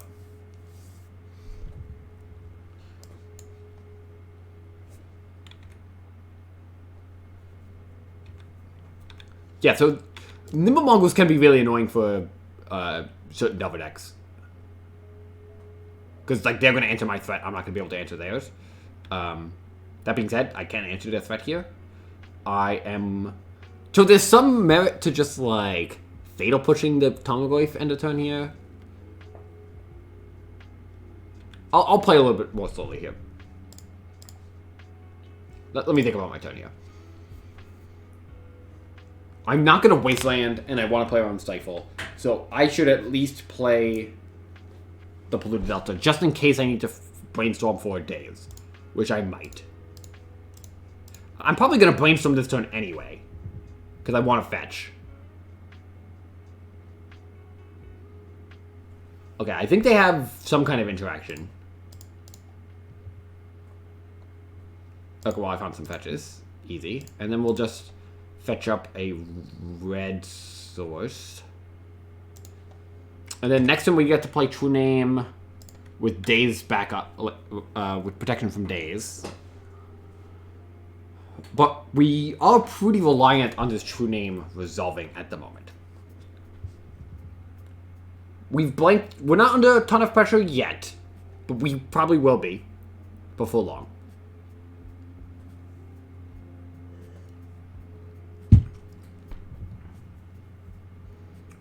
Our True Name is most certainly going to get Force of Will.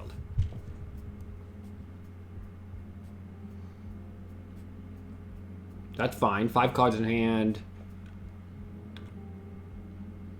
They're getting close to threshold here. Is this like Ponder for Bolt? Yeah, okay.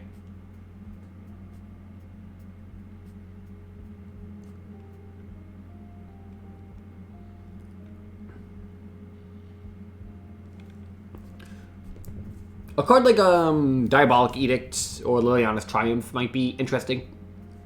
If Nimble Mongoose True Name is popular, but they chose to shuffle. Okay. So the fact that they haven't answered my Delver yet is pretty good. Another Wasteland. So what I'm going to do is I'm going to play that, attack for 3, play True Name holding up Wasteland, and then I'm going to Wasteland them on their draw step. I mean, on their upkeep. This is probably getting forced.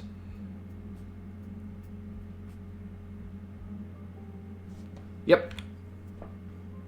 And I'm going to Wasteland. I care more about their red sources.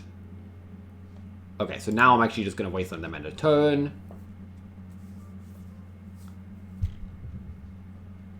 I guess I'll hit their green. Yeah. Okay, so if they have an answer for my Delver, which they do, there's a decent amount of pressure for me to find a good Mega Angler or Young Pyromancer or something. Or another Delver.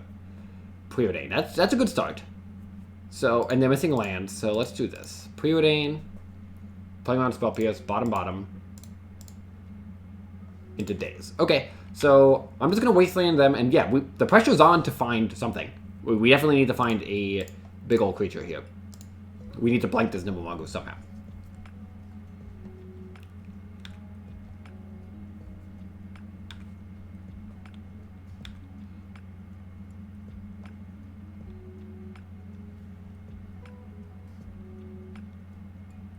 I'm going to happily Daze this. The only time we get punished here is if they didn't find a land, they have a Daze, and we draw True Name.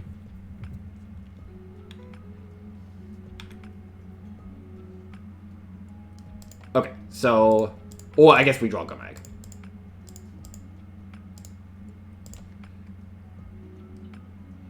Okay, cool. So now we're kind of protected from the Nimble Mongoose. And we're going to attack into the Nimble and not be too upset. Oh, they have Dismember? Okay. That's good. That's good.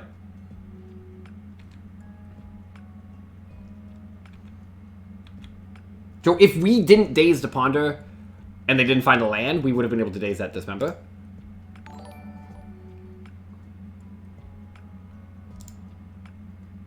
I'm going to do it like this. Because I can fetch up whatever I need. Brazen Power. I don't think... So Brazen Power does give me the ability to do something, but we have enough bolts in our deck. Because I could just go fetch Brazen Power, cast it, and plan to attack, but then we're dead to Lightning Bolt. Which I don't think we necessarily need to be. So I'm going to bottom. I'm going to play Delver. Which is going to represent lethal one way or another. Because I have this bolt. Hey, thanks for the follow, Squappy. Might buy ourselves a turn if they Lightning Bolt our Delver.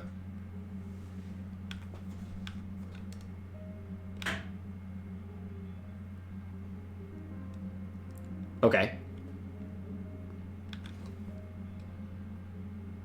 Can't really cast that. Okay, so we just gotta wait. So it seems like their ponder wouldn't have found an actual land. Which means we would have been able to protect ourselves from the thing. But brainstorm. Okay, so we definitely still have outs here if they don't define the lightning bolt.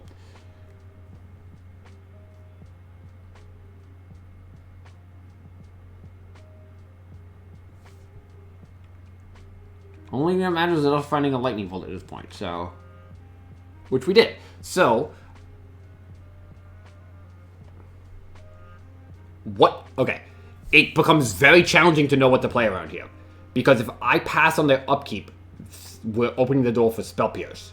But if I don't, then they could Force of Negation us. They can't Force of Will us. I am going to play around Spell Pierce. And I might get punished.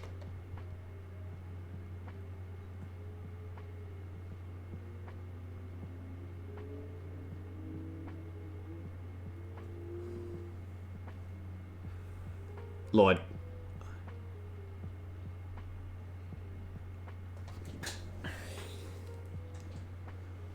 This is really, really difficult. Chat, do we play around... Yeah, it does play around Bolt too. But, yeah, that's true. That's true. You know, you're right. The only thing we're losing to is Force of Negation. Nope, you're absolutely right.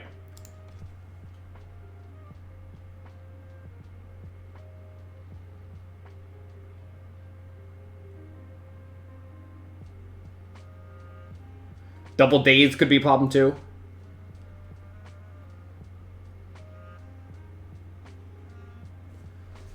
That's going to be a problem no matter what, though. The sweat is live. Oh, Lord! Woo! Whew! That was really, really tight. Lots of decisions. Really close game. That was awesome. That is certainly an element that didn't exist in previous Delver mirrors. Because Delver mirrors used to just be, can't answer Dreadnought like this, lol, you lose, answer every threat. That was cool. That was a fun game.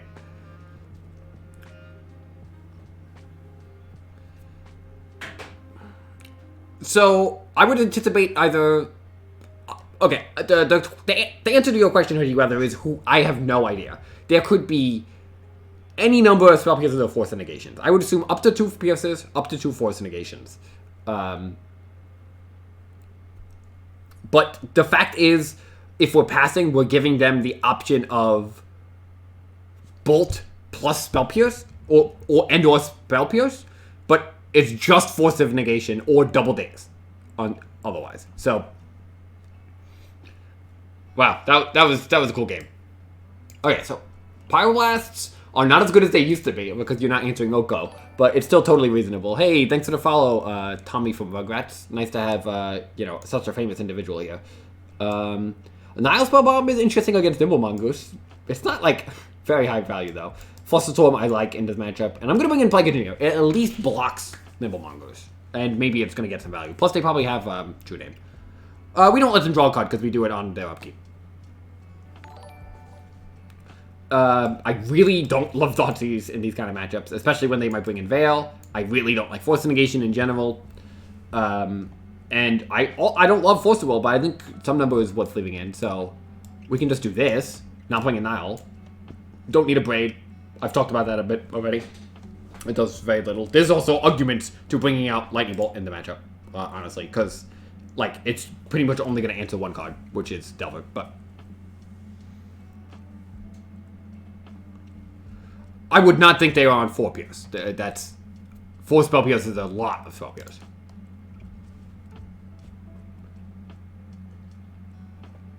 Well, easy mulligan.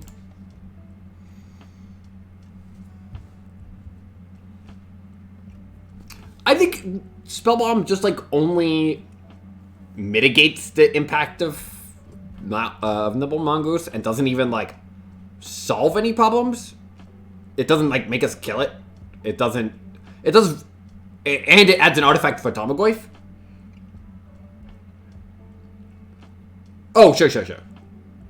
Oh, I didn't update Cupboard Live. Hold on.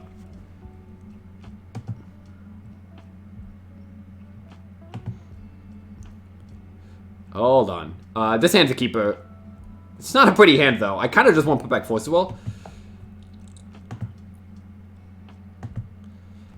Because I want my land, and I really don't want to pitch this Brainstorm. Oh, hold on, everyone. Sorry. Okay, I'm going to keep. I'm going to put back this Force Will. I just... There aren't that many cards you need to Force Will these days, so... They are clearly showing me a Stifle. Daze is not bad. Daze is a decent draw, so we'll go Volcanic Island. We'll pass. I'm not dazing anything in the turn, so I can F6. Grixis Delver. We'll get Wastelanded. Sure, hold on. Update stream. Saved. Okay, cool. If you refresh the thing, the deck list should work now.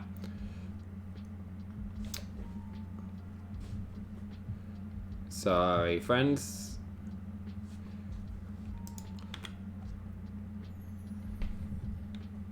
Okay, so... Yeah, we're gonna get Wastelanded on upkeep, of course. There's some merit to brainstorming. Of course, we're gonna lose a little bit of value, but if they interact with us, then we get the days and save our land. Yeah, I like it. Okay, this is all fine. I don't actually think I want Brazen Borrower. It's a little clunky, and I'd rather just hit all lands. So we're gonna play patiently.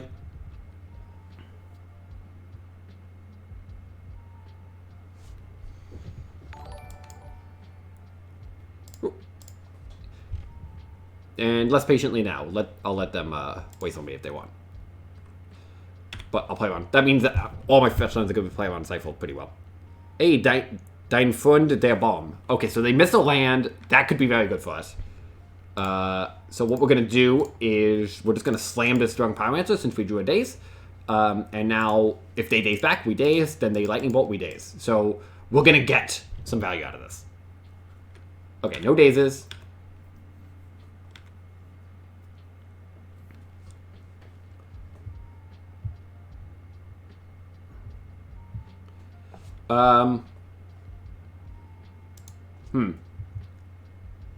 That's interesting. That is interesting.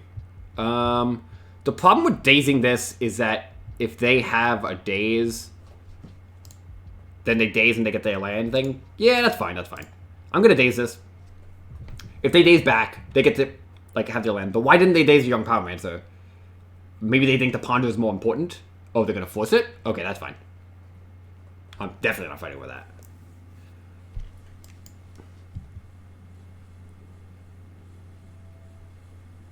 Because the thing is, it's, of course, somewhat reasonable value, but... Okay, this I will daze. I'm setting myself pretty far back on mana development, but... Nibble Mongoose is the problem, as we saw, so... I will happily do this. I don't think they have a Lightning Bolt. I'm actually going to Wasteland their green, because I'm more concerned with the Nibble Mongoose. And now we're behind on lands, but we're applying pressure.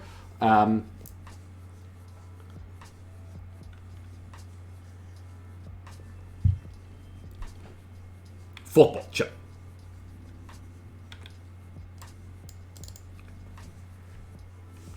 Okay, cool. So, we do have the Plague Engineer in our hand, so we'll be working towards that. Gurmag Angler, Daze, Brainstorm, these are perfect.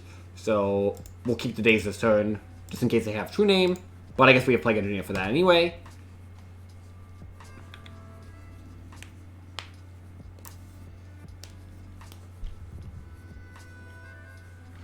I'm happy to see so many people in chat, like, loving this, because...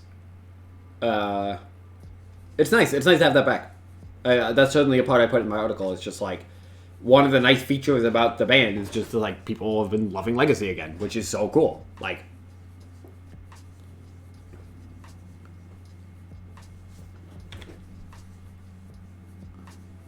Yep.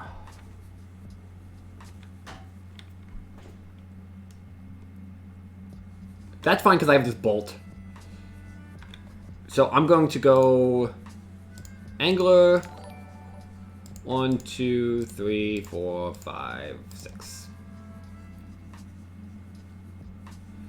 And I could bolt. I'm gonna bolt now, even though the Plague Engineer does like technically answer it. The reason I like that is because if they have a Spell Pierce, I would really just rather, like, if they flip and they have a Spell Pierce, it becomes like a bit of a problem. I'm just gonna daze this. This lets me be aggressive.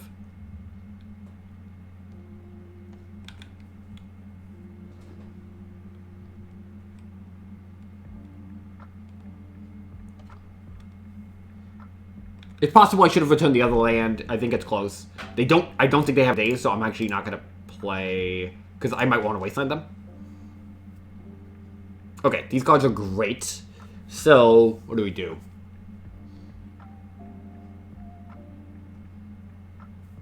Attack for 5. So maybe I just don't need Force of Will. Force Ponder on top, play Delver, attack for 5, and then yeah, that seems good. Notice both times I've had access to a Force of Will, I've just gotten rid of it.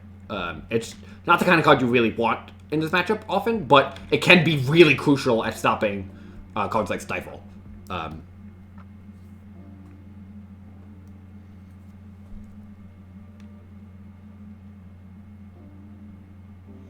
Okay, that's fine.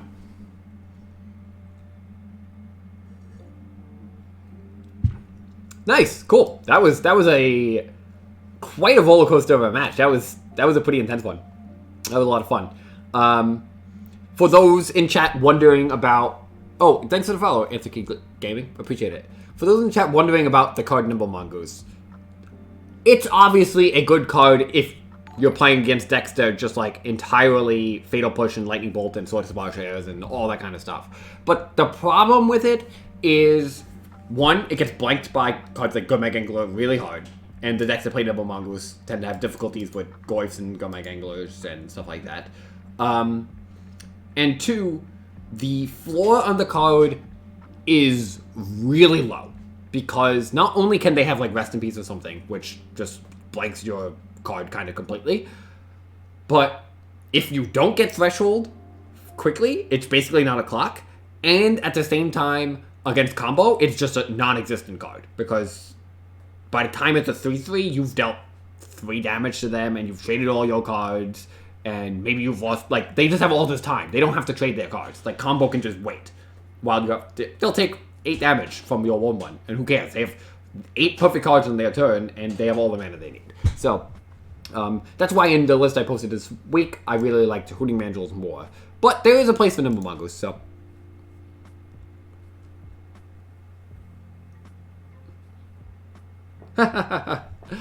Listen, that's coming from you, a Tundra player, and I used to be a prolific Tundra player, so I remember I've lost many, many, many games to the Mongoose. But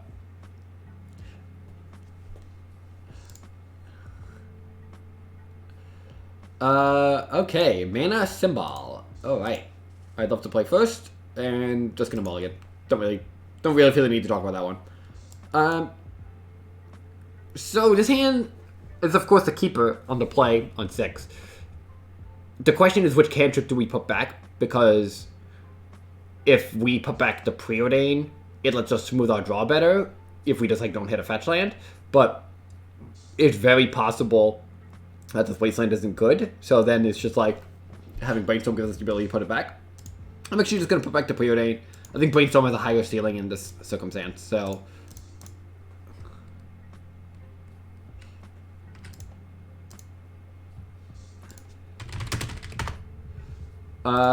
Okay, I saw a question in the chat. That is true, man. That is very true. It is very slow. I like Thoughtseize quite a bit more because double black is difficult. And also, Hymn to Torque gets really, really, really destroyed by Veil of Summer. And Thoughtseize is like, fine, they get their 2 for 1, but at least you didn't lose too hard on mana.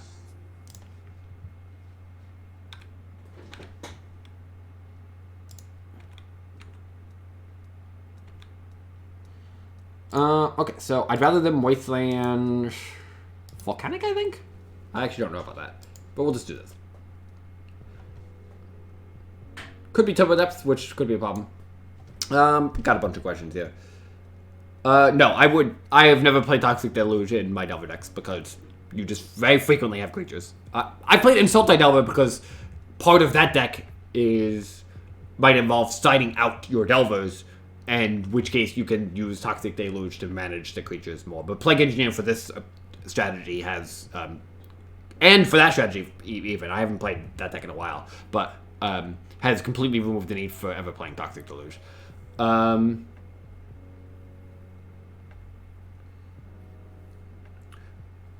on, do I think the Arcanist ban was justified? Yes! Get that crap out of my format. That's what I have to say about that. It made Magic not enjoyable.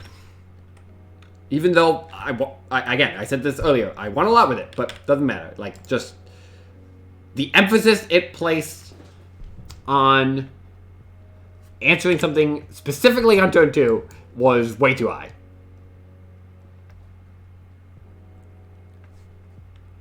Like, I'm just slamming this true name with Dave's back up. I'm going to attack though. I don't know what I'm wastelanding yet. We'll see what they do.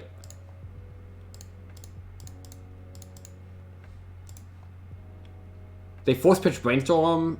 Maybe they have another Force Will. But, like, what am I going to do?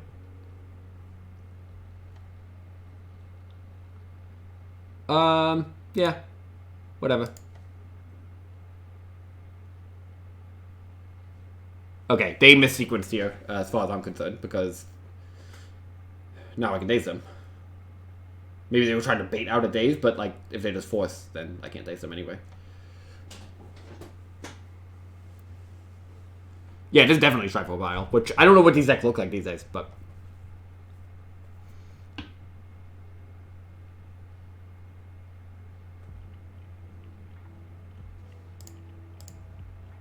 I'm not going to get Wastelanded. How am I going to need to sequence my mana? It's possible that I Brainstorm off the Volcanic and I want the ability to fetch to play a Gurmag Angler.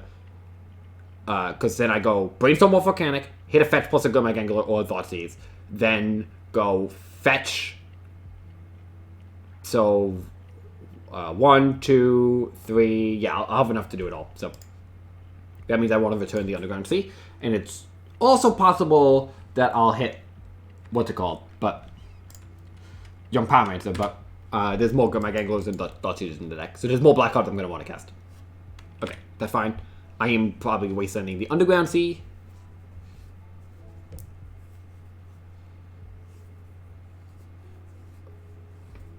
Now that they hit their lands, I'm probably just going to hit the Grove. So, like, my other creatures can survive a little bit more often. I am definitely starting to turn with the Brainstorm, though. Perfect. Another Wasteland. Sure. I'm going to trust in this True Name Analysis.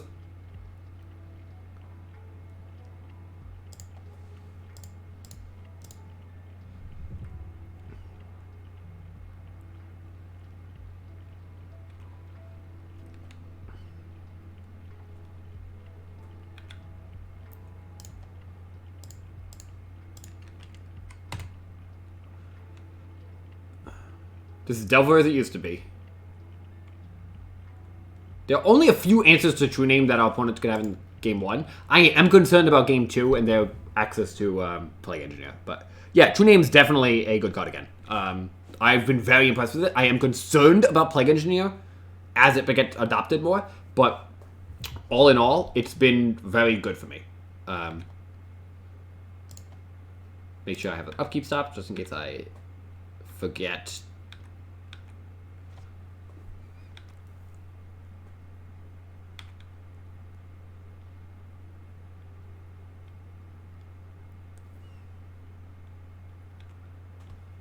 Okay, so we'll get Volcanic Island. Even though there's more emphasis on black, it's possible I'm going to want to bring someone to double bolt. They've used 2 Force Wills. So if they go land, Plague Engineer, I daze, they force.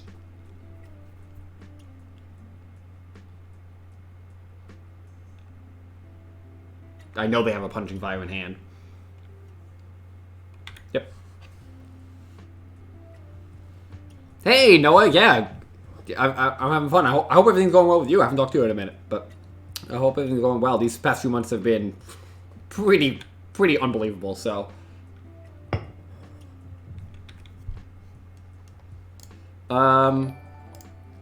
hey, thanks for the follow. Titled Disruption.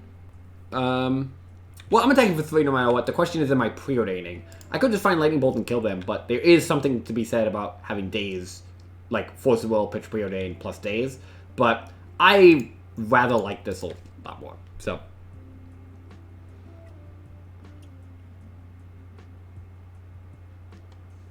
Okay, we're gonna bottom, we're gonna top, and I think we're gonna do the same thing. Because it's not a given that Force of Will, like, Days is gonna have a target. It's also not a given that they have anything here. But that being said, I'm going to bottom, I'm gonna top, and now I'm just in the same situation. Force plus blue card with the Days, got rid of some cards.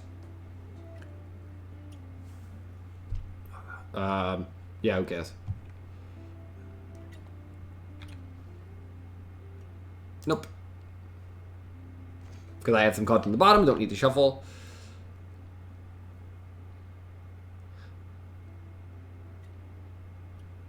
Pyroclasm would not kill True Name. Unless I named it myself. Because it has protection from my opponent, and that means all their cards.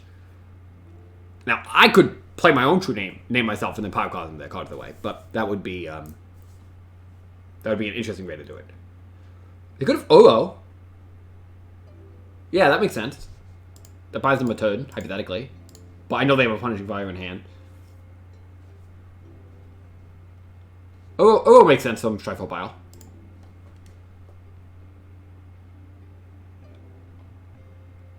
So, Painful Truths, definitely.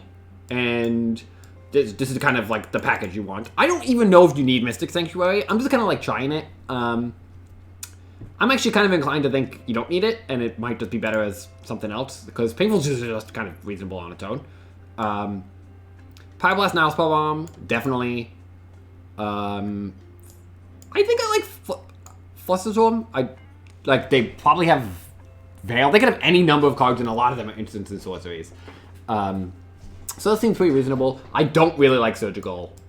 I don't like it against most of these fair decks. It's just, like, if they show me real emphasis on the graveyard, you know, if I can suss out that they have, like, 4 Uros or something like that, I'll probably bring that in. And I don't think we need Plague Engineer, although it is good against Baleful Tricks. And I can almost guarantee they have that. Bouncy Ball, it's a deck called Strifopile. It's named after the person that created the deck list, who's a Magic Online player, and it's kind of just like 4-color control. Okay, I don't really like Days too much on the draw here. I'm concerned about True Name, but nevertheless, I'm going to bring out Brazen Bar. It doesn't do that much. Fatal Push doesn't do that much. I think bringing out a Bolt is probably fine. Well, I'm going to have a lot of cards to bring in here. Maybe I just don't want any Dazes. I really don't want to bring out Wasteland. Force of Negation seems reasonable, but I actually don't think I need, like, all my forces. Because I still have 4 forces here. That seems pretty reasonable. And they have, like, Deck Faden? So, maybe I do want Surgical because they have Punishing Fire. No, you know what? I'm not going to bring in Plague Engineer because it's not that good against Baleful Tricks once they have, what's it called? Once they have Punishing Fire. So, I have this. I definitely don't want to bring out a Wasteland. I could see bringing, maybe Flusterstorm's just, like, not the direction I want to go. I still have Thoughtseize. I'm still going to have these 6 pieces of Disruption plus Pyroblast. No, but cheap Interaction is just so good here. I'm actually going to bring out another Lightning Bolt. And then, actually, maybe I'm supposed to bring out, like, a Fetch Land. Yeah, that actually sounds pretty good. Boop. Because I am bringing in the Mystic Sanctuary, and I still want access to all my colors of mana. Maybe it's not a Fetch Land, maybe it's supposed to be one of the duels. I'm not confident about that, so I'll be rethinking that as we go forward. But I think shutting out a mana source is actually pretty reasonable here. because we are bringing in another one. And I don't want to reduce the amount of, like, islands I have for Mystic Sanctuary. So I think I'd rather just cut a fetch land.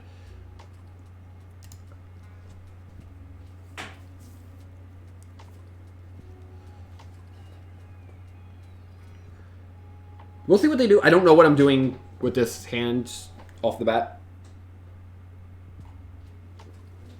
If they ponder, I'm probably going to Thoughtseize. If they hold up green, I'm going to ponder.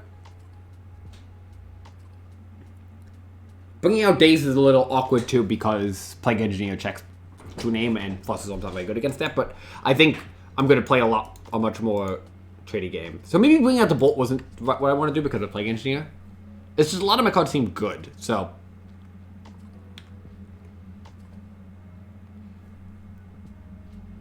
Okay.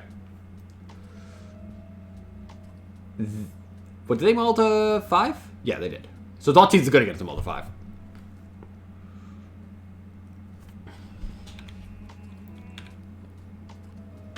Okay, another Thoughtseize, that's not bad.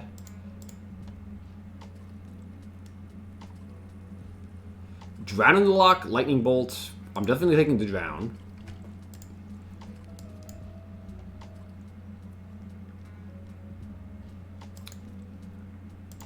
I think I want to just ponder if I don't draw land here.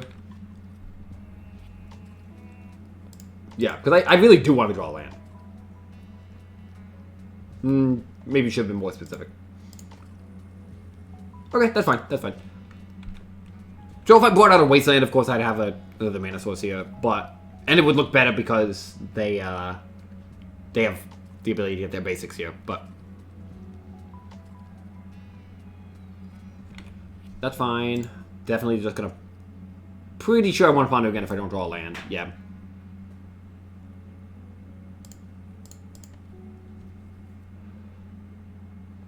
Okay, these are good. I kind of want all of them. So how do I do this? I guess I actually don't need the Delta. I'm just going to pass with... Yeah, this works.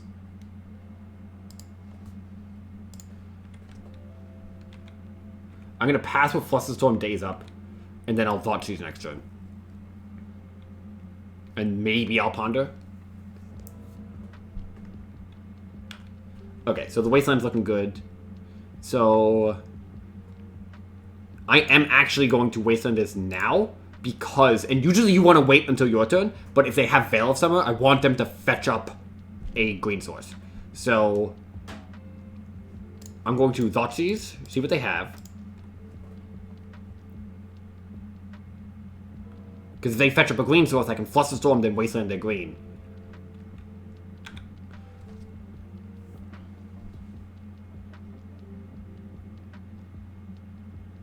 Yep, this is exactly what it's looking like. Somebody in the chat earlier was talking... Oh, no. We have a Drown in the lock. I'm still just going to Flusterstorm this. Just get whatever their best thing is out of their hand. But if that was a Veil, somebody in the chat was talking about how they were struggling with Thoughtseize against Veil Summer. But this is what I'm talking about with, like, Flusterstorm. Like, it just kind of requires some adjustment. And take a Pyroblast, definitely. Now we'll Wasteland. And now we can just get this True Name down pretty safely. They played a land, so their hand is Lightning Bolt. We have Daze in case they have a Plague Engineer. And now we're going to be really doing it if we ever find a Painful Truce. Because now we have this clock. We're going to have a ridiculous amount of card advantage.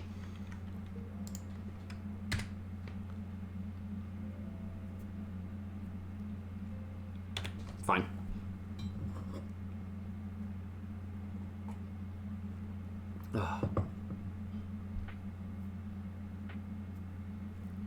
I haven't seen what Chase has been doing, so I really don't know. These are the kind of deck lists I don't keep that up against because they're not too common, and also they can literally have anything, so it becomes kind of difficult. I try to just approach it from a macro angle as opposed to a micro, where it's just like, I'm going to assume they have a certain range of cards. But figuring out the amounts and the specific quantities, there's too much variation. Okay, so... Oh, as we drew it up. So, let's... We have to be careful because they do have lightning bolts in their deck, but... We'll just attack for 3.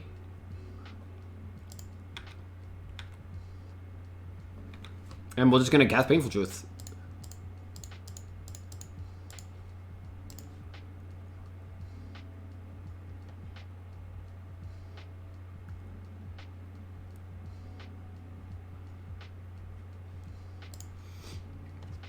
So, there's a couple ways to go about this. I don't actually think we need another Painful Truth, and the thing I'm most concerned about is them having brainstormed into a Plague Engineer, and they're just waiting on it. So I actually think I'm just going to Thoughtseize instead of fetching up the Mystic Sanctuary for the Painful Truths, especially because I do want to cast this, and I want to keep my life total somewhat high up there. Does it not play Deck Fading anymore?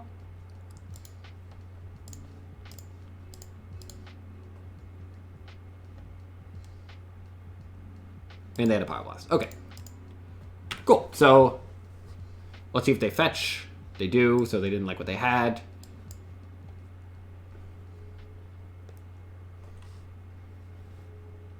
Yep. The fact that they can't play Plague Engineer after this is kind of nice. I need to be careful. Let's say, hypothetically, they just go like Liliana's Triumph. I have to be mindful of the fact that if I cast Young Power Mancer plus Delver next turn, they could still have Plague Engineer and then a name Heroine. And now, even from their multiplied, I think they'd be, and my Painful Truth, they'd kind of be winning that game. So,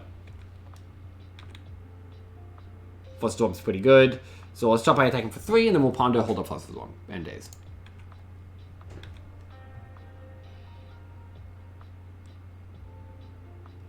Yeah, I imagined that they had Deck Fading in the deck.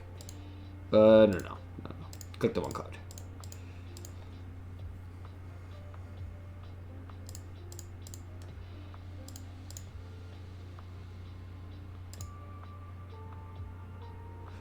So I'm not actually going to fight over these Young Power Mancer. I'm just going to take my token as it is. Because now I'm playing it around an Edict effect. And I want to play around something like Toxic Deluge. I'll shuffle. I don't... yeah, these cards are good. So my opponent isn't quite dead, but they're pretty close. So I'll just keep the Brainstorm.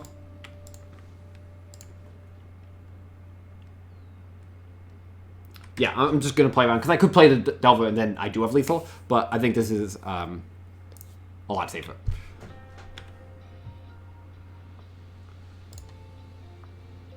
I'll start with the Brainstorm here.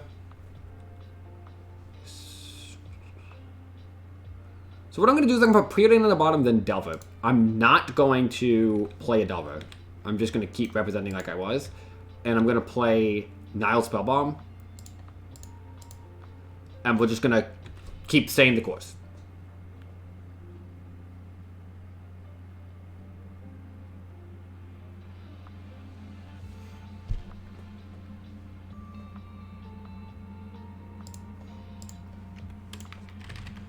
Okay, cool. With 3-0. That's sweet. With this Grixis Delver deck, it's been...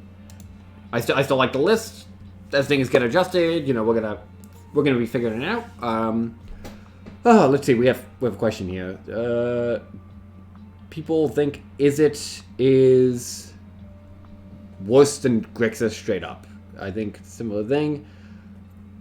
This is the thing. It's really important to internalize if you're going to, like, you know, play Delver.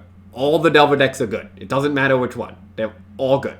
There's a place and a time for all of them, and there's merits to all of them. I wrote an article about this a while ago, where why you would choose one over the other. The entire spectrum of Delver, from Shadow to Grixis, Blue-Red, Sultai, Jeskai, there's a place, there's a time. You know, you have to know what you're looking for, what you're trying to approach, what you think other people are going to have. There's a key part in my article that's coming out that is referencing that you need to understand the metagame and what you're expecting. I think there usually is one Delver deck that's a little bit above the rest. And you'll see that represented in tournament results. Like, traditionally it's Grixis, it was Rug in the previous one. But even with Rug Delver, the de facto best Delver deck, you still saw blue-red Delver show up in a reasonable amount of numbers every tournament. And do well. So there's always a time and a place. You just have to know what you're doing. And this is crucial. You know, Legacy is the kind of format where you just play what you want. Like, if you like Izzet twice as much as you like the next Grixis deck, or the next Delver deck, it's not gonna be like twice as bad or like anywhere near that. It's gonna be a little bit worse. But you can still play it and you'll still win with it. So play what you like, you know, but also like be honest if you're trying to get better. That's the kind of thing too. Because like if you're just like, I love Izzet above everything because I think it's the best. Well, it's possible it's not the best. It's possible you're losing because people are reacting to Izzet specifically, and that's the time when you change it up. I don't have a good like scientific approach to that situation. Like I just kind of feel that out. I just play some games and I'm just like, this feels good, this feels bad, and I just kind of go with it. But yeah, you just gotta like know what you're looking for, know what your goals are, understand what you're doing.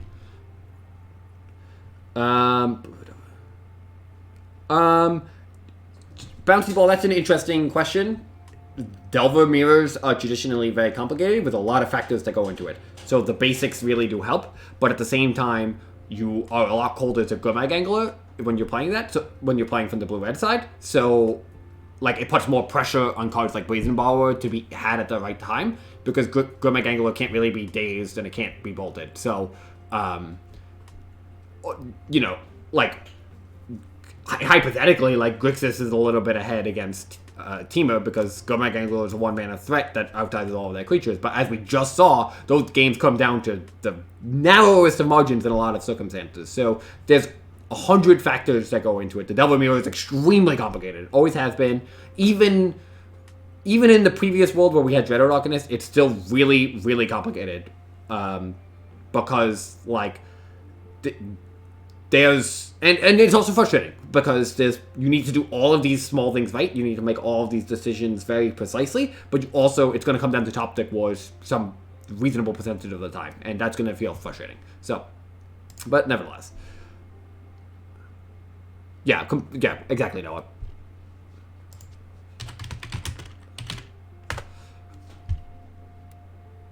Okay, on the play again. Well, I mean... This would be better if I was an Izzet deck, right?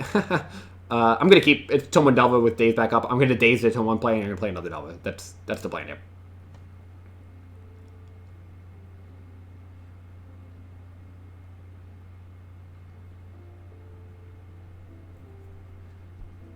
I don't have... My preference for Delver changes with the season. I'll play a lot of one, and then... I'll just honestly identify that I've gotten bored or I'm losing more or whatever, and I'll just play something else. That's legitimately the reason I played Rug Delver. I won a PTQ last March with Rug Delver just because I played a lot of blue-red, realized I was getting kind of bored with it, and then I just, like, picked up Rug, and it was just a lot more fun. So, I just kind of went with it. Okay, they have a Daze. This is fine. If I transform, we're going to be looking pretty decent here.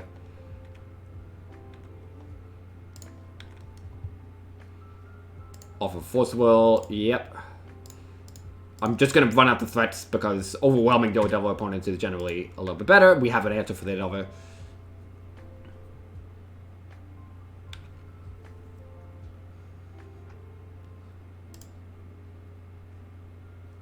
Oh, is this mono blue? Oh, is it? This is the mono blue player, I think.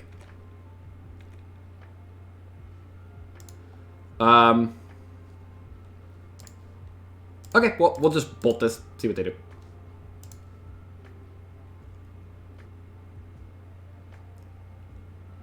Yep, I'm not fighting over that. They're going to use their Delver as, like, a blocker, but, like, that's fine.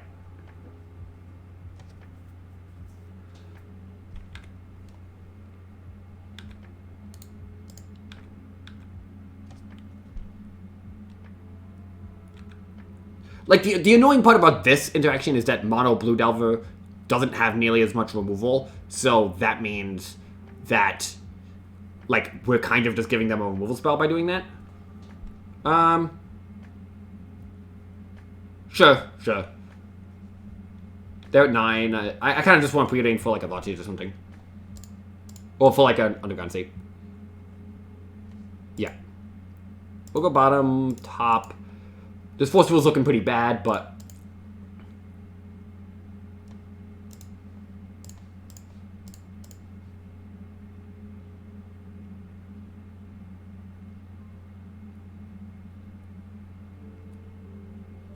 Ooh, lots of daisies. Sure, this is fine. This is the kind of situation where we're just going to find, if we find a good Mega Angler at some point, we're going to be doing very well. Okay. Show me. Eventually this is going to resolve, right?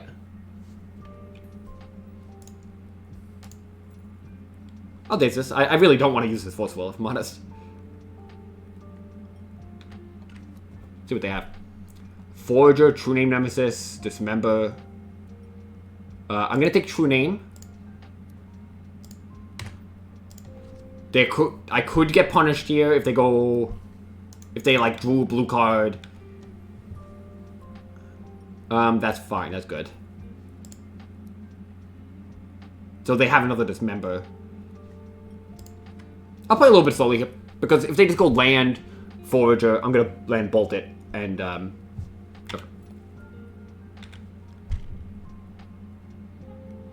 Okay, so of course that's not so great in against the mono blue deck, but it does have some mana.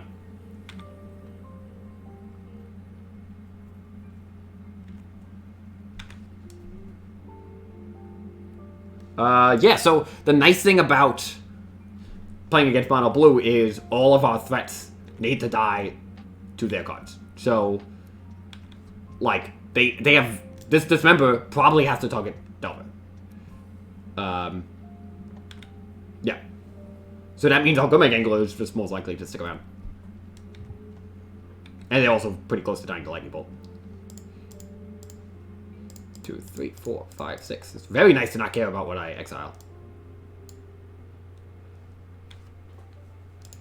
Exile Stifle. I'm just going to Force Pitch Ponder. I think Gomeg Angler kills them in one shot. They can't Dismember it anymore. I'm also relatively immune to, like, Vapor Snag or something. Like, if they drew Bathe and Bower. And now if they fetch it, just dead to Lightning Bolt.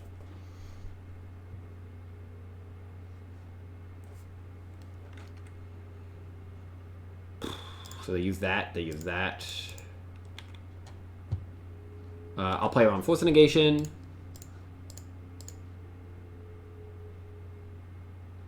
Okay.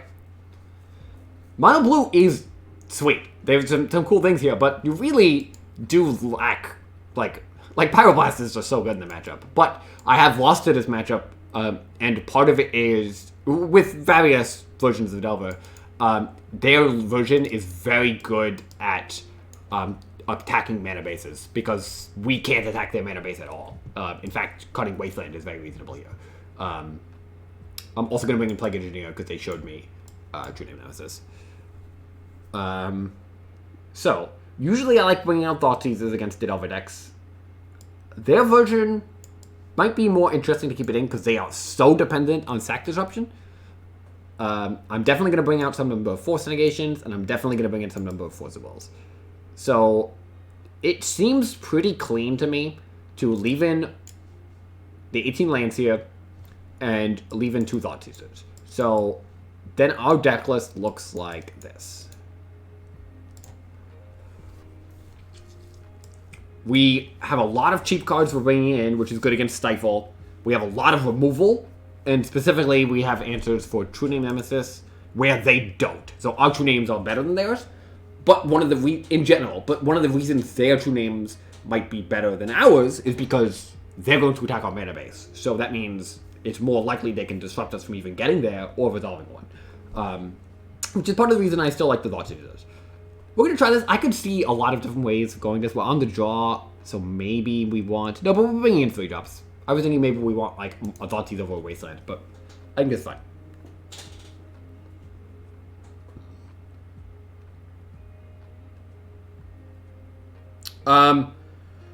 That's an interesting thought. I have very, very much shifted my days heuristics over the past few years. I almost never sat out days against Delver decks. There are times, there are places, everything shifts, but the problem is it's just too likely I'm going to, like, I'll just change the way I cast it and cast it a little bit more aggressively if I don't think it's going to have a target. Sometimes it could be right, but it's just not I don't think it's like a super winning approach. Like here, I'm going to go fetch pass, they're going to go land pass, I'm going to go land pass. If they cast a 1-drop because they don't have, like, the ability to hold up a Stifle, or they're going to do whatever they're going to do, like, I can just... So, yeah, see, this is a very common pattern against decks with Stifle. I'm going to fetch, they're going to fetch, I'm going to fetch again, I'm going to daze their thing. And then I'm going to get to keep my land around. And which changes the emphasis. Ooh, nice, that's a good drop. So, I'm just going to fetch right now. I'm going to get stifled. So I'm going to fetch again. I'm going to get a red source. I'm going to float red. I am setting myself back mana, no doubt. But there's not too much I need to Pyroblast. Actually. Maybe it's just right to Pyroblast? No, I'm going to, because they might have days. So I'm going to daze floating Pyroblast.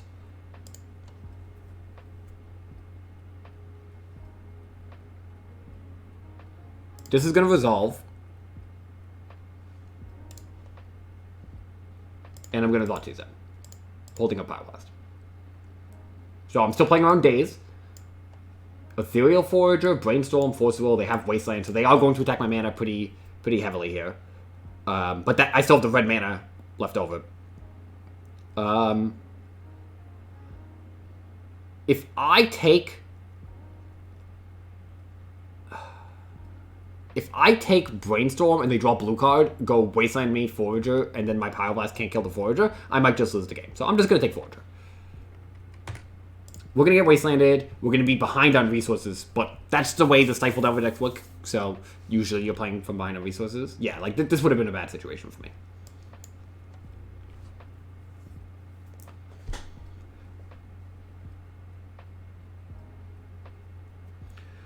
The thing with blue-red Delver, so just to assess your comment there, the thing with blue-red is it's not actually functionally different than mono-blue in terms of basic production. Like, generally, their first 3 lands are going to be basics, and Daze is just as bad against blue-red. So, and I'm not, like, criticizing you or anything. I'm just providing, like, insight as to, like, if you're evaluating, oh, I'm going to leave in my basics, my Dazes against blue-red, it shouldn't actually change from blue-red to mono-blue.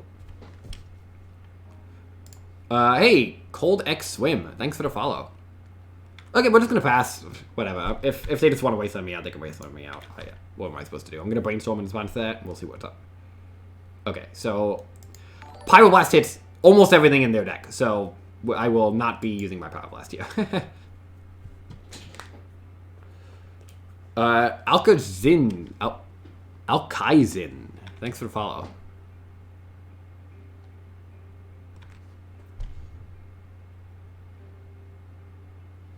I'm not going to play about, like, too scared about True Name Nemesis. I'm just going to play this.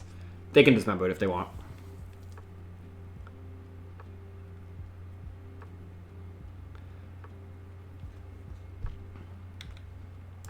Thanks for the follow, Schlumpfinsumpf?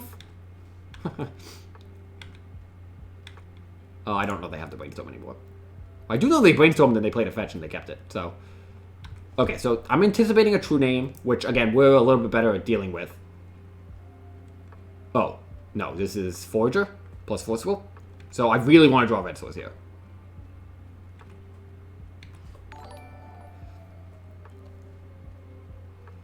I can't imagine a world where I'm not supposed to just bolt this.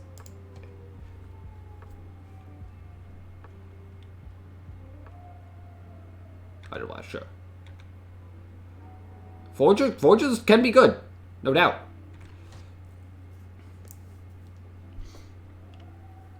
The Brainstorm Blade seems fine.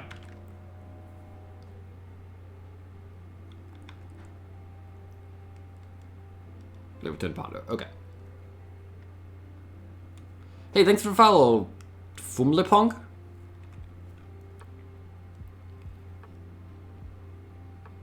Yep.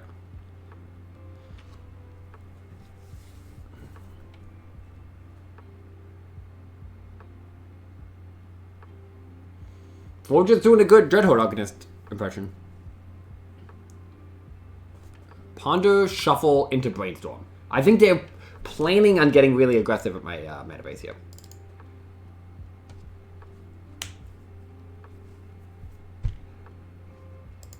No land.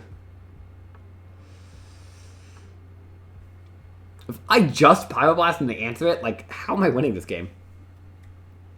The answer is I'm not. I'm going to Brainstorm. Lunchbox, thanks for the follow. Hope you're doing well, Greg.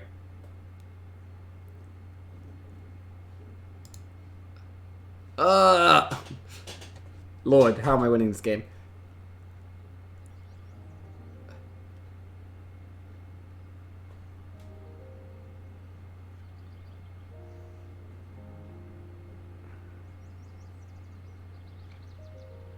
I can't play them on Spell Pierce, and I feel like they have one. And if they have Spell Pierce plus Force Swirl, it's going to be pretty bad. So, yeah, let's just do this. The 2 black cards don't mean anything. Yeah, it's like I could have preordained, but I think I had to Brainstorm there because I need to find multiple things. And that's okay. Like, they did attack my mana base a little bit with the Wasteland, and I had to commit some resources. Did I fight over Stifle this game? Oh, I did. Yeah, they just got it off that. Yeah, that's true. So they got the Brainstorm back. They have 6 cards in hand. I mean, this is the Dreadhorde Organist issue.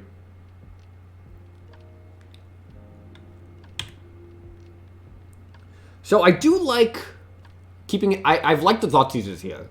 I have wanted to draw them multiple times. So I think I'm going to keep all of them in against this archetype.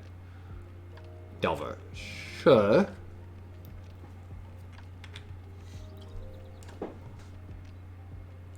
So I have a chance if I can kill this Forager. Because then I can preordain into a Black Source and Fatal Push. But I have to start here.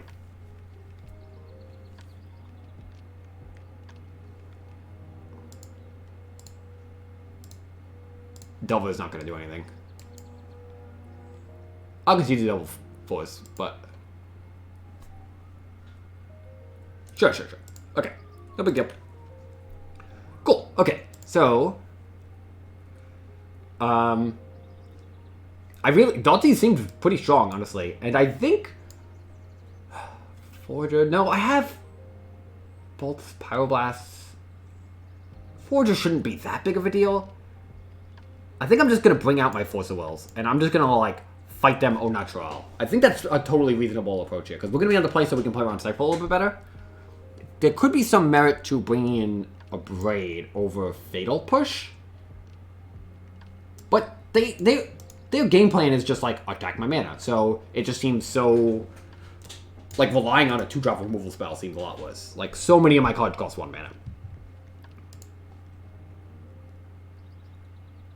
Huh. Yeah. Yeah. I'm keeping. If they just, like, wasteland me, and if I don't find a land off this Ponder, I'll lose, but I think this is a difficult hand to ship away. Yeah, this is good. So now I can get rid of some cards here.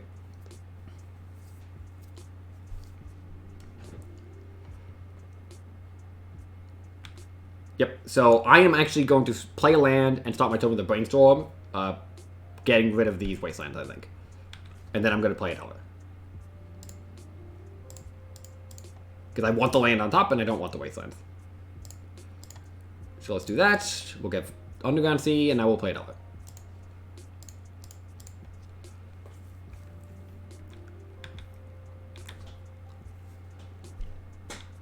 Cool, we're looking okay. Sure. Like, of course that's a good exchange, but they're not getting that far ahead in terms of, like, mana efficiency, honestly. So let's start with a Ponder. These cards are good.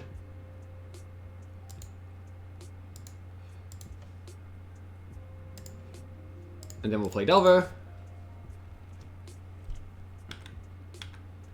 We'll think about whether... I think we want the Fluster Storm kind of no matter what, but I'll set the keep top anyway. They were in Preordain. Sure.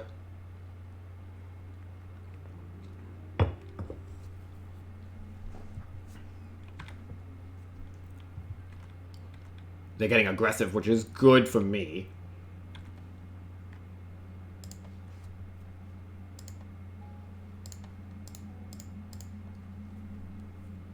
So we'll just start by bolting that, because I'm pretty sure we're going to do that anyway.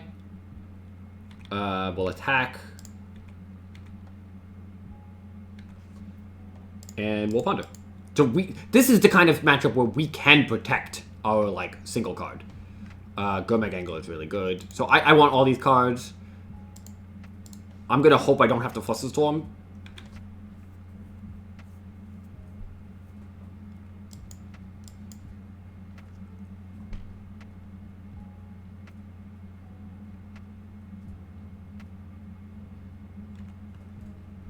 Cool. So that's good.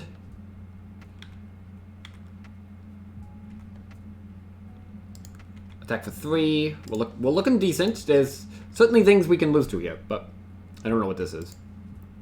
Poison Borrower to block. Petty Theft.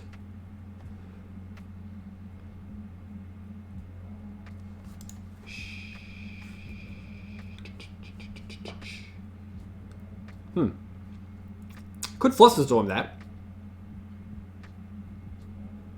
I kind of like it.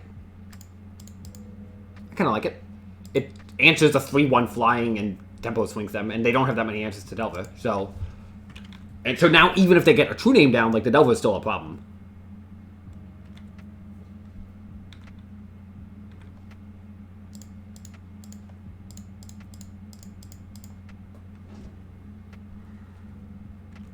Okay, we're looking good. I know I have a land on top. Day is number 1.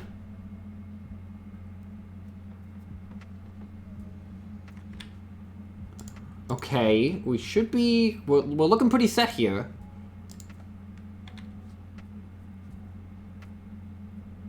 That's a good draw. So let's start with a ponder. Realistically, I should be starting with an attack, but that's not really going to come up.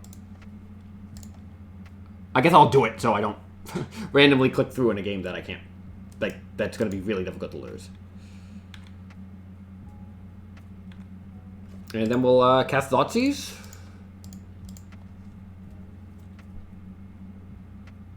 Back to basics, Forager, Ponder. I'll take the Ponder.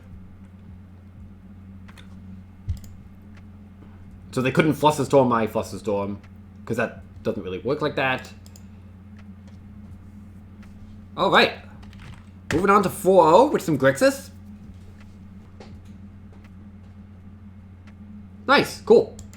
That's a matchup that, like, there are elements of it that you think all the other Delver decks should be good against, but the fact that they are so good at stack disruption and mana disruption can be really problematic in certain circumstances.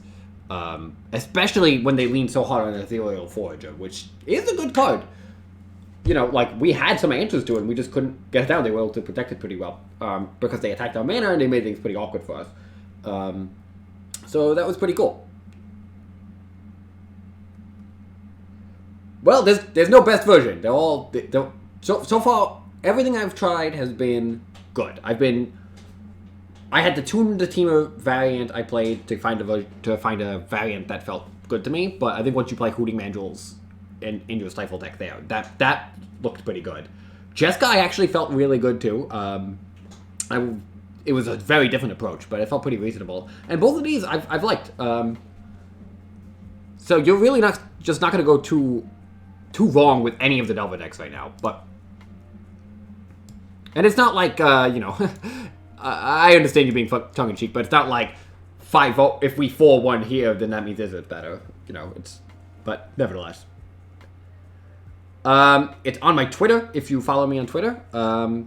If not, you know what? I'll just show it off here. So if you can just screenshot this if you're interested. This is my starting place.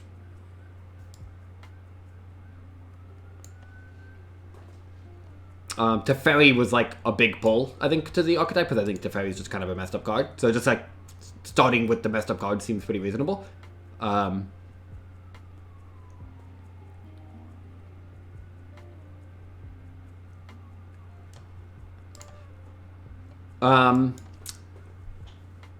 Let's see.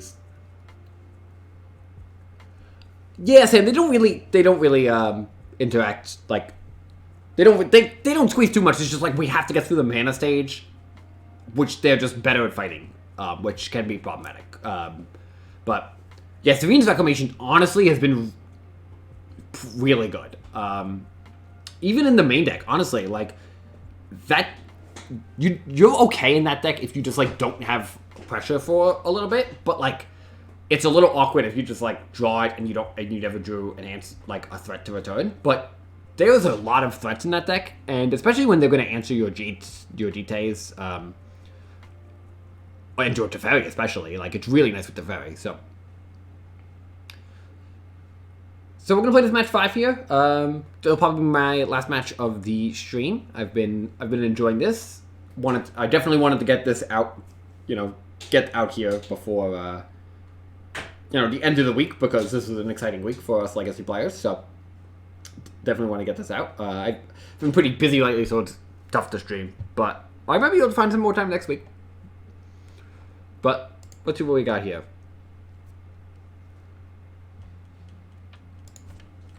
Hey, playing against Lance, or probably.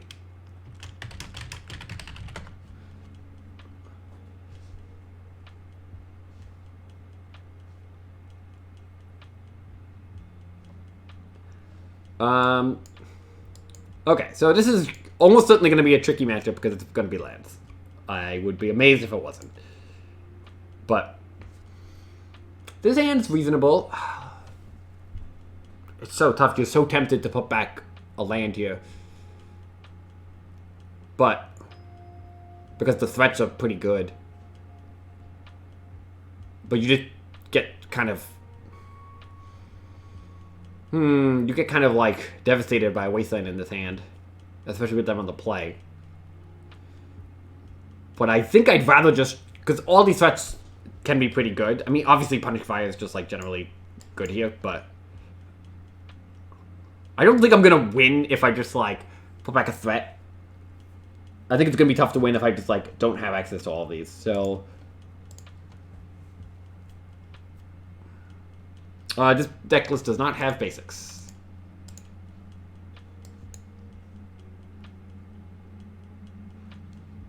Yep. I don't usually fight over exploration anyway. Feel of the Dead. Okay. Hopefully we can just draw Force Negation.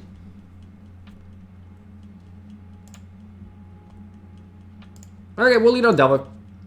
Whatever, let him wasteland me.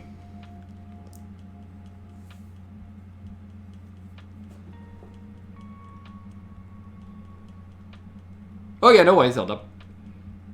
Okay. I have very minimal answers to this, so I think I have one Brazen Borrower in the main deck.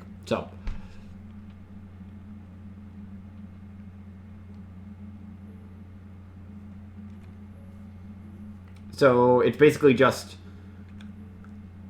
can we draw it here or transform and then ponder into it? Nope. Okay, dead. Okay, no worries.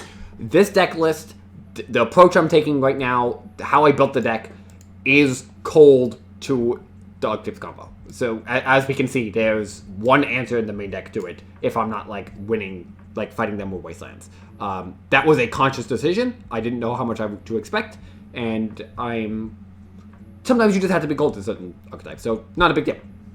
That being said, in this matchup, I generally want the Graveyard 8. And I generally like Fluss's Storm. Fatal Push has very minimal functionality, and I think Thoughtseize is pretty bad. So, like, this is a pretty easy swap in my mind. Part of your game plan is going to revolve around True Name and Gunmag.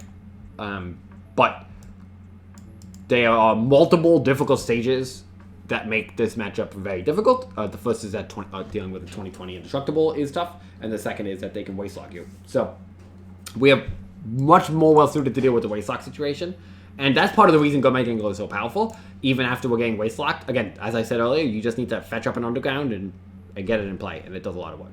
So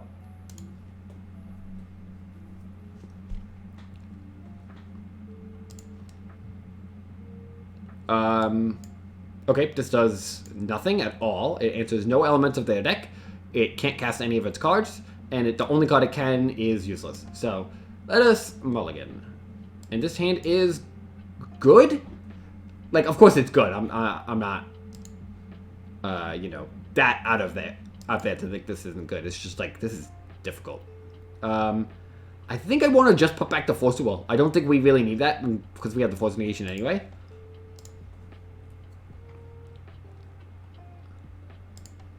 If my opponent leads on Exploration, I am not going to fight over it.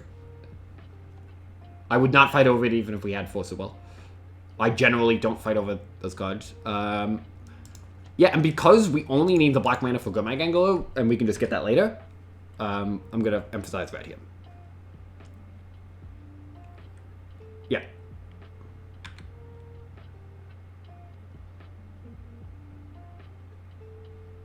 They have Mock Diamond.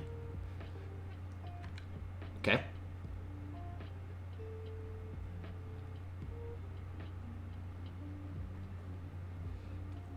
Force Negation is very good in this context. What the heck is this? Oh, Engineering Explosives on 1? Oh. Okay, well, I'm not gonna force that, and I'm not gonna play by second Delver now. So that's what that means to me. Fluster Storm. I will reveal. I'll play a fetch land, and we'll attack.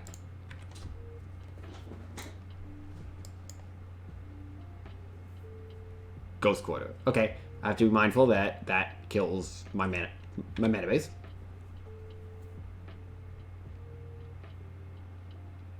Yep. So they're playing around Stifle. I'm going to guess it's going to be very challenging to win this if I don't draw another land. So I'm really tempted to just cast a Brainstorm here and take the risk. That being said, we have Force Negation, like double Force here, so we're not going to lose to Loam. And if they just like Ghost Quarter us, they kind of send themselves back. Okay, I'm actually just going to cast Delver. My plan here is to hope this Delver is good enough to get us, apply enough pressure to force my opponent to do stuff while I can back them up with Force, and then by the time they deal with it, hopefully I've drawn a land. That is my plan. We will see if that is good enough.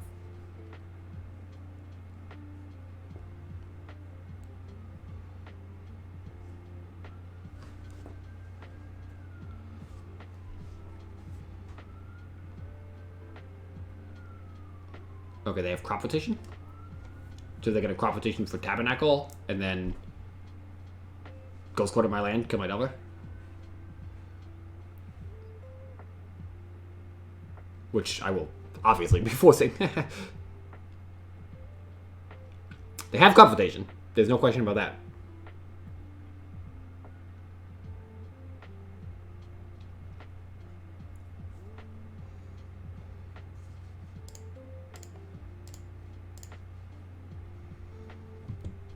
Okay, let's see if Delver is good enough.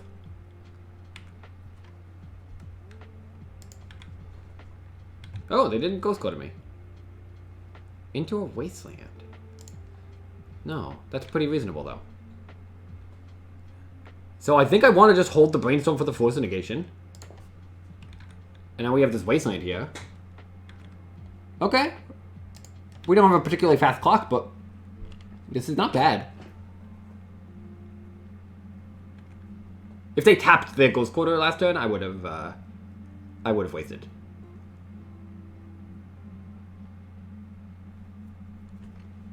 No, I'll pass. I will probably be wasting their Ghost Quarter here if they don't play land.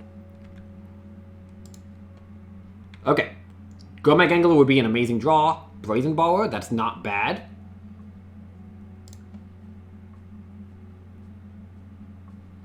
We'll just wasteland this. Now we're preserving our mana, and we'll just keep bashing in. Hopefully they don't have another loam. That's going to be difficult. Doesn't look like they do. Exploration, that's fine.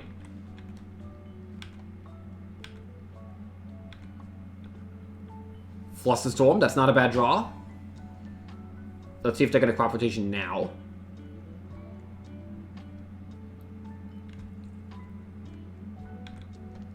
So now all we need to do is draw land, and we're feeling pretty safe here, but like, we're not out of the woods by any stretch.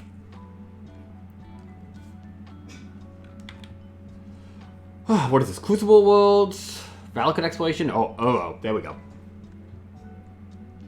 Oh, Klothys. Okay, if we can find a land here, I think we're pretty set. Because we're going to get a lot of pressure here. Force of Will. Okay, well, that doesn't actually change anything because once we find the land, we can just bounce to Klothys and then force it on the way down. So,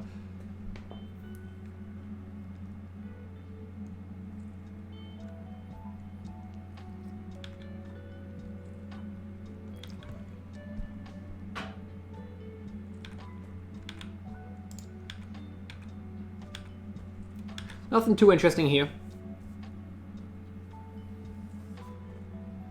Not much commentary.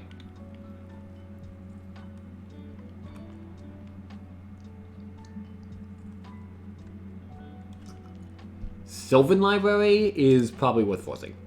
No. No, they can have that. That's fine. I think it is important enough to just, like, bounce to Klothys and rely on what we have going on here. But we do have to draw land. Pretty set. Okay, good. So let's attack for 3.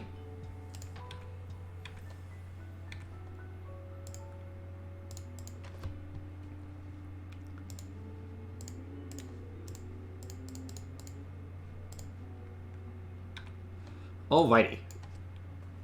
So, if they replay it, I'm going to force pitching Fluster Storm, and I'm going to hope to draw land for this True Name, because True Name should just lock it up when they're at 3. Okay. There's a problem. What we need to do is draw a land for True Name, and that actually gives us the ability to win against this Dark Depths.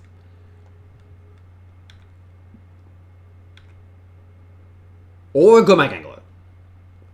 And into a land. But we need the ability to go True Name here into Brazen Borrower. Perfect. So, we can't be wastelanded, or we need to draw another land. But, if either of those are true, we are hanging in there. Because we block, then we play Brazen Borrower, we block, and we deal exactly 6 over 2 turns. They have the Sylvan, they have a Klothys. We're gonna force the Klothys, because that changes the clock. Blast Zone. Oh, they just win. Ah, nice, nice. Cool, that's sick. Cool. Good stuff, good stuff. Tight match.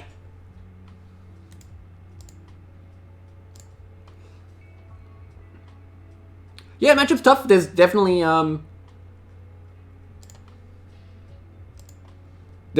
like play to the matchup, but again, my deck isn't really built and optimized for that. You know, no good answers in the sideboard like a Liliana's Triumph to the 2020. Only the one Brazen Borrower.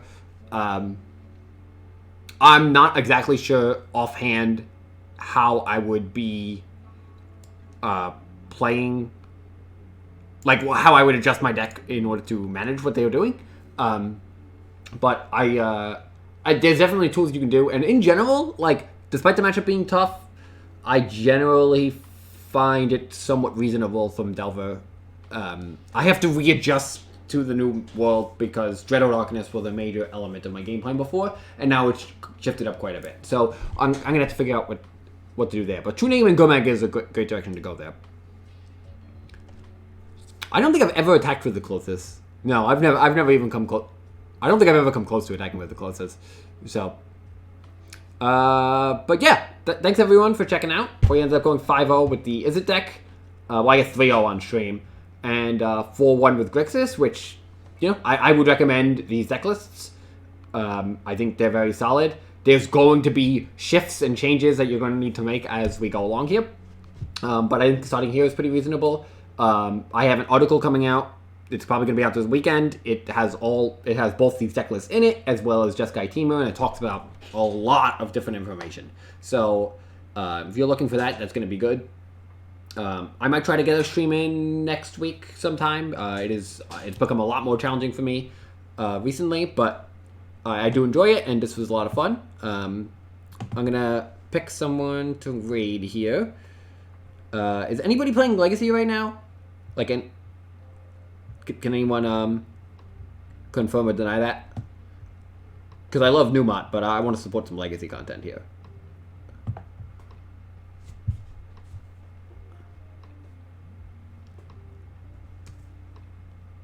Let's see. Let me do a quick search here.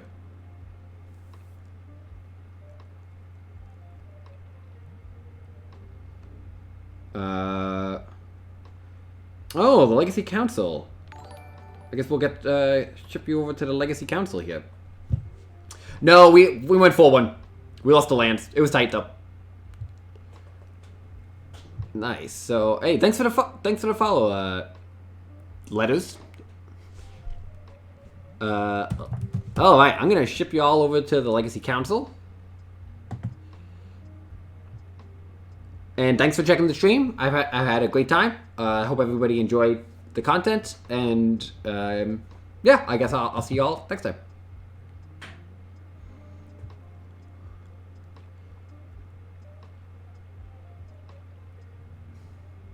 That work? That might not have worked.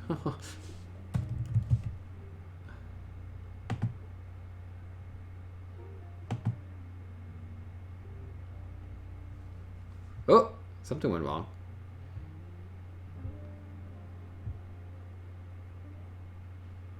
Oh, there we go. Right now. Perfect. Thanks everyone for checking out.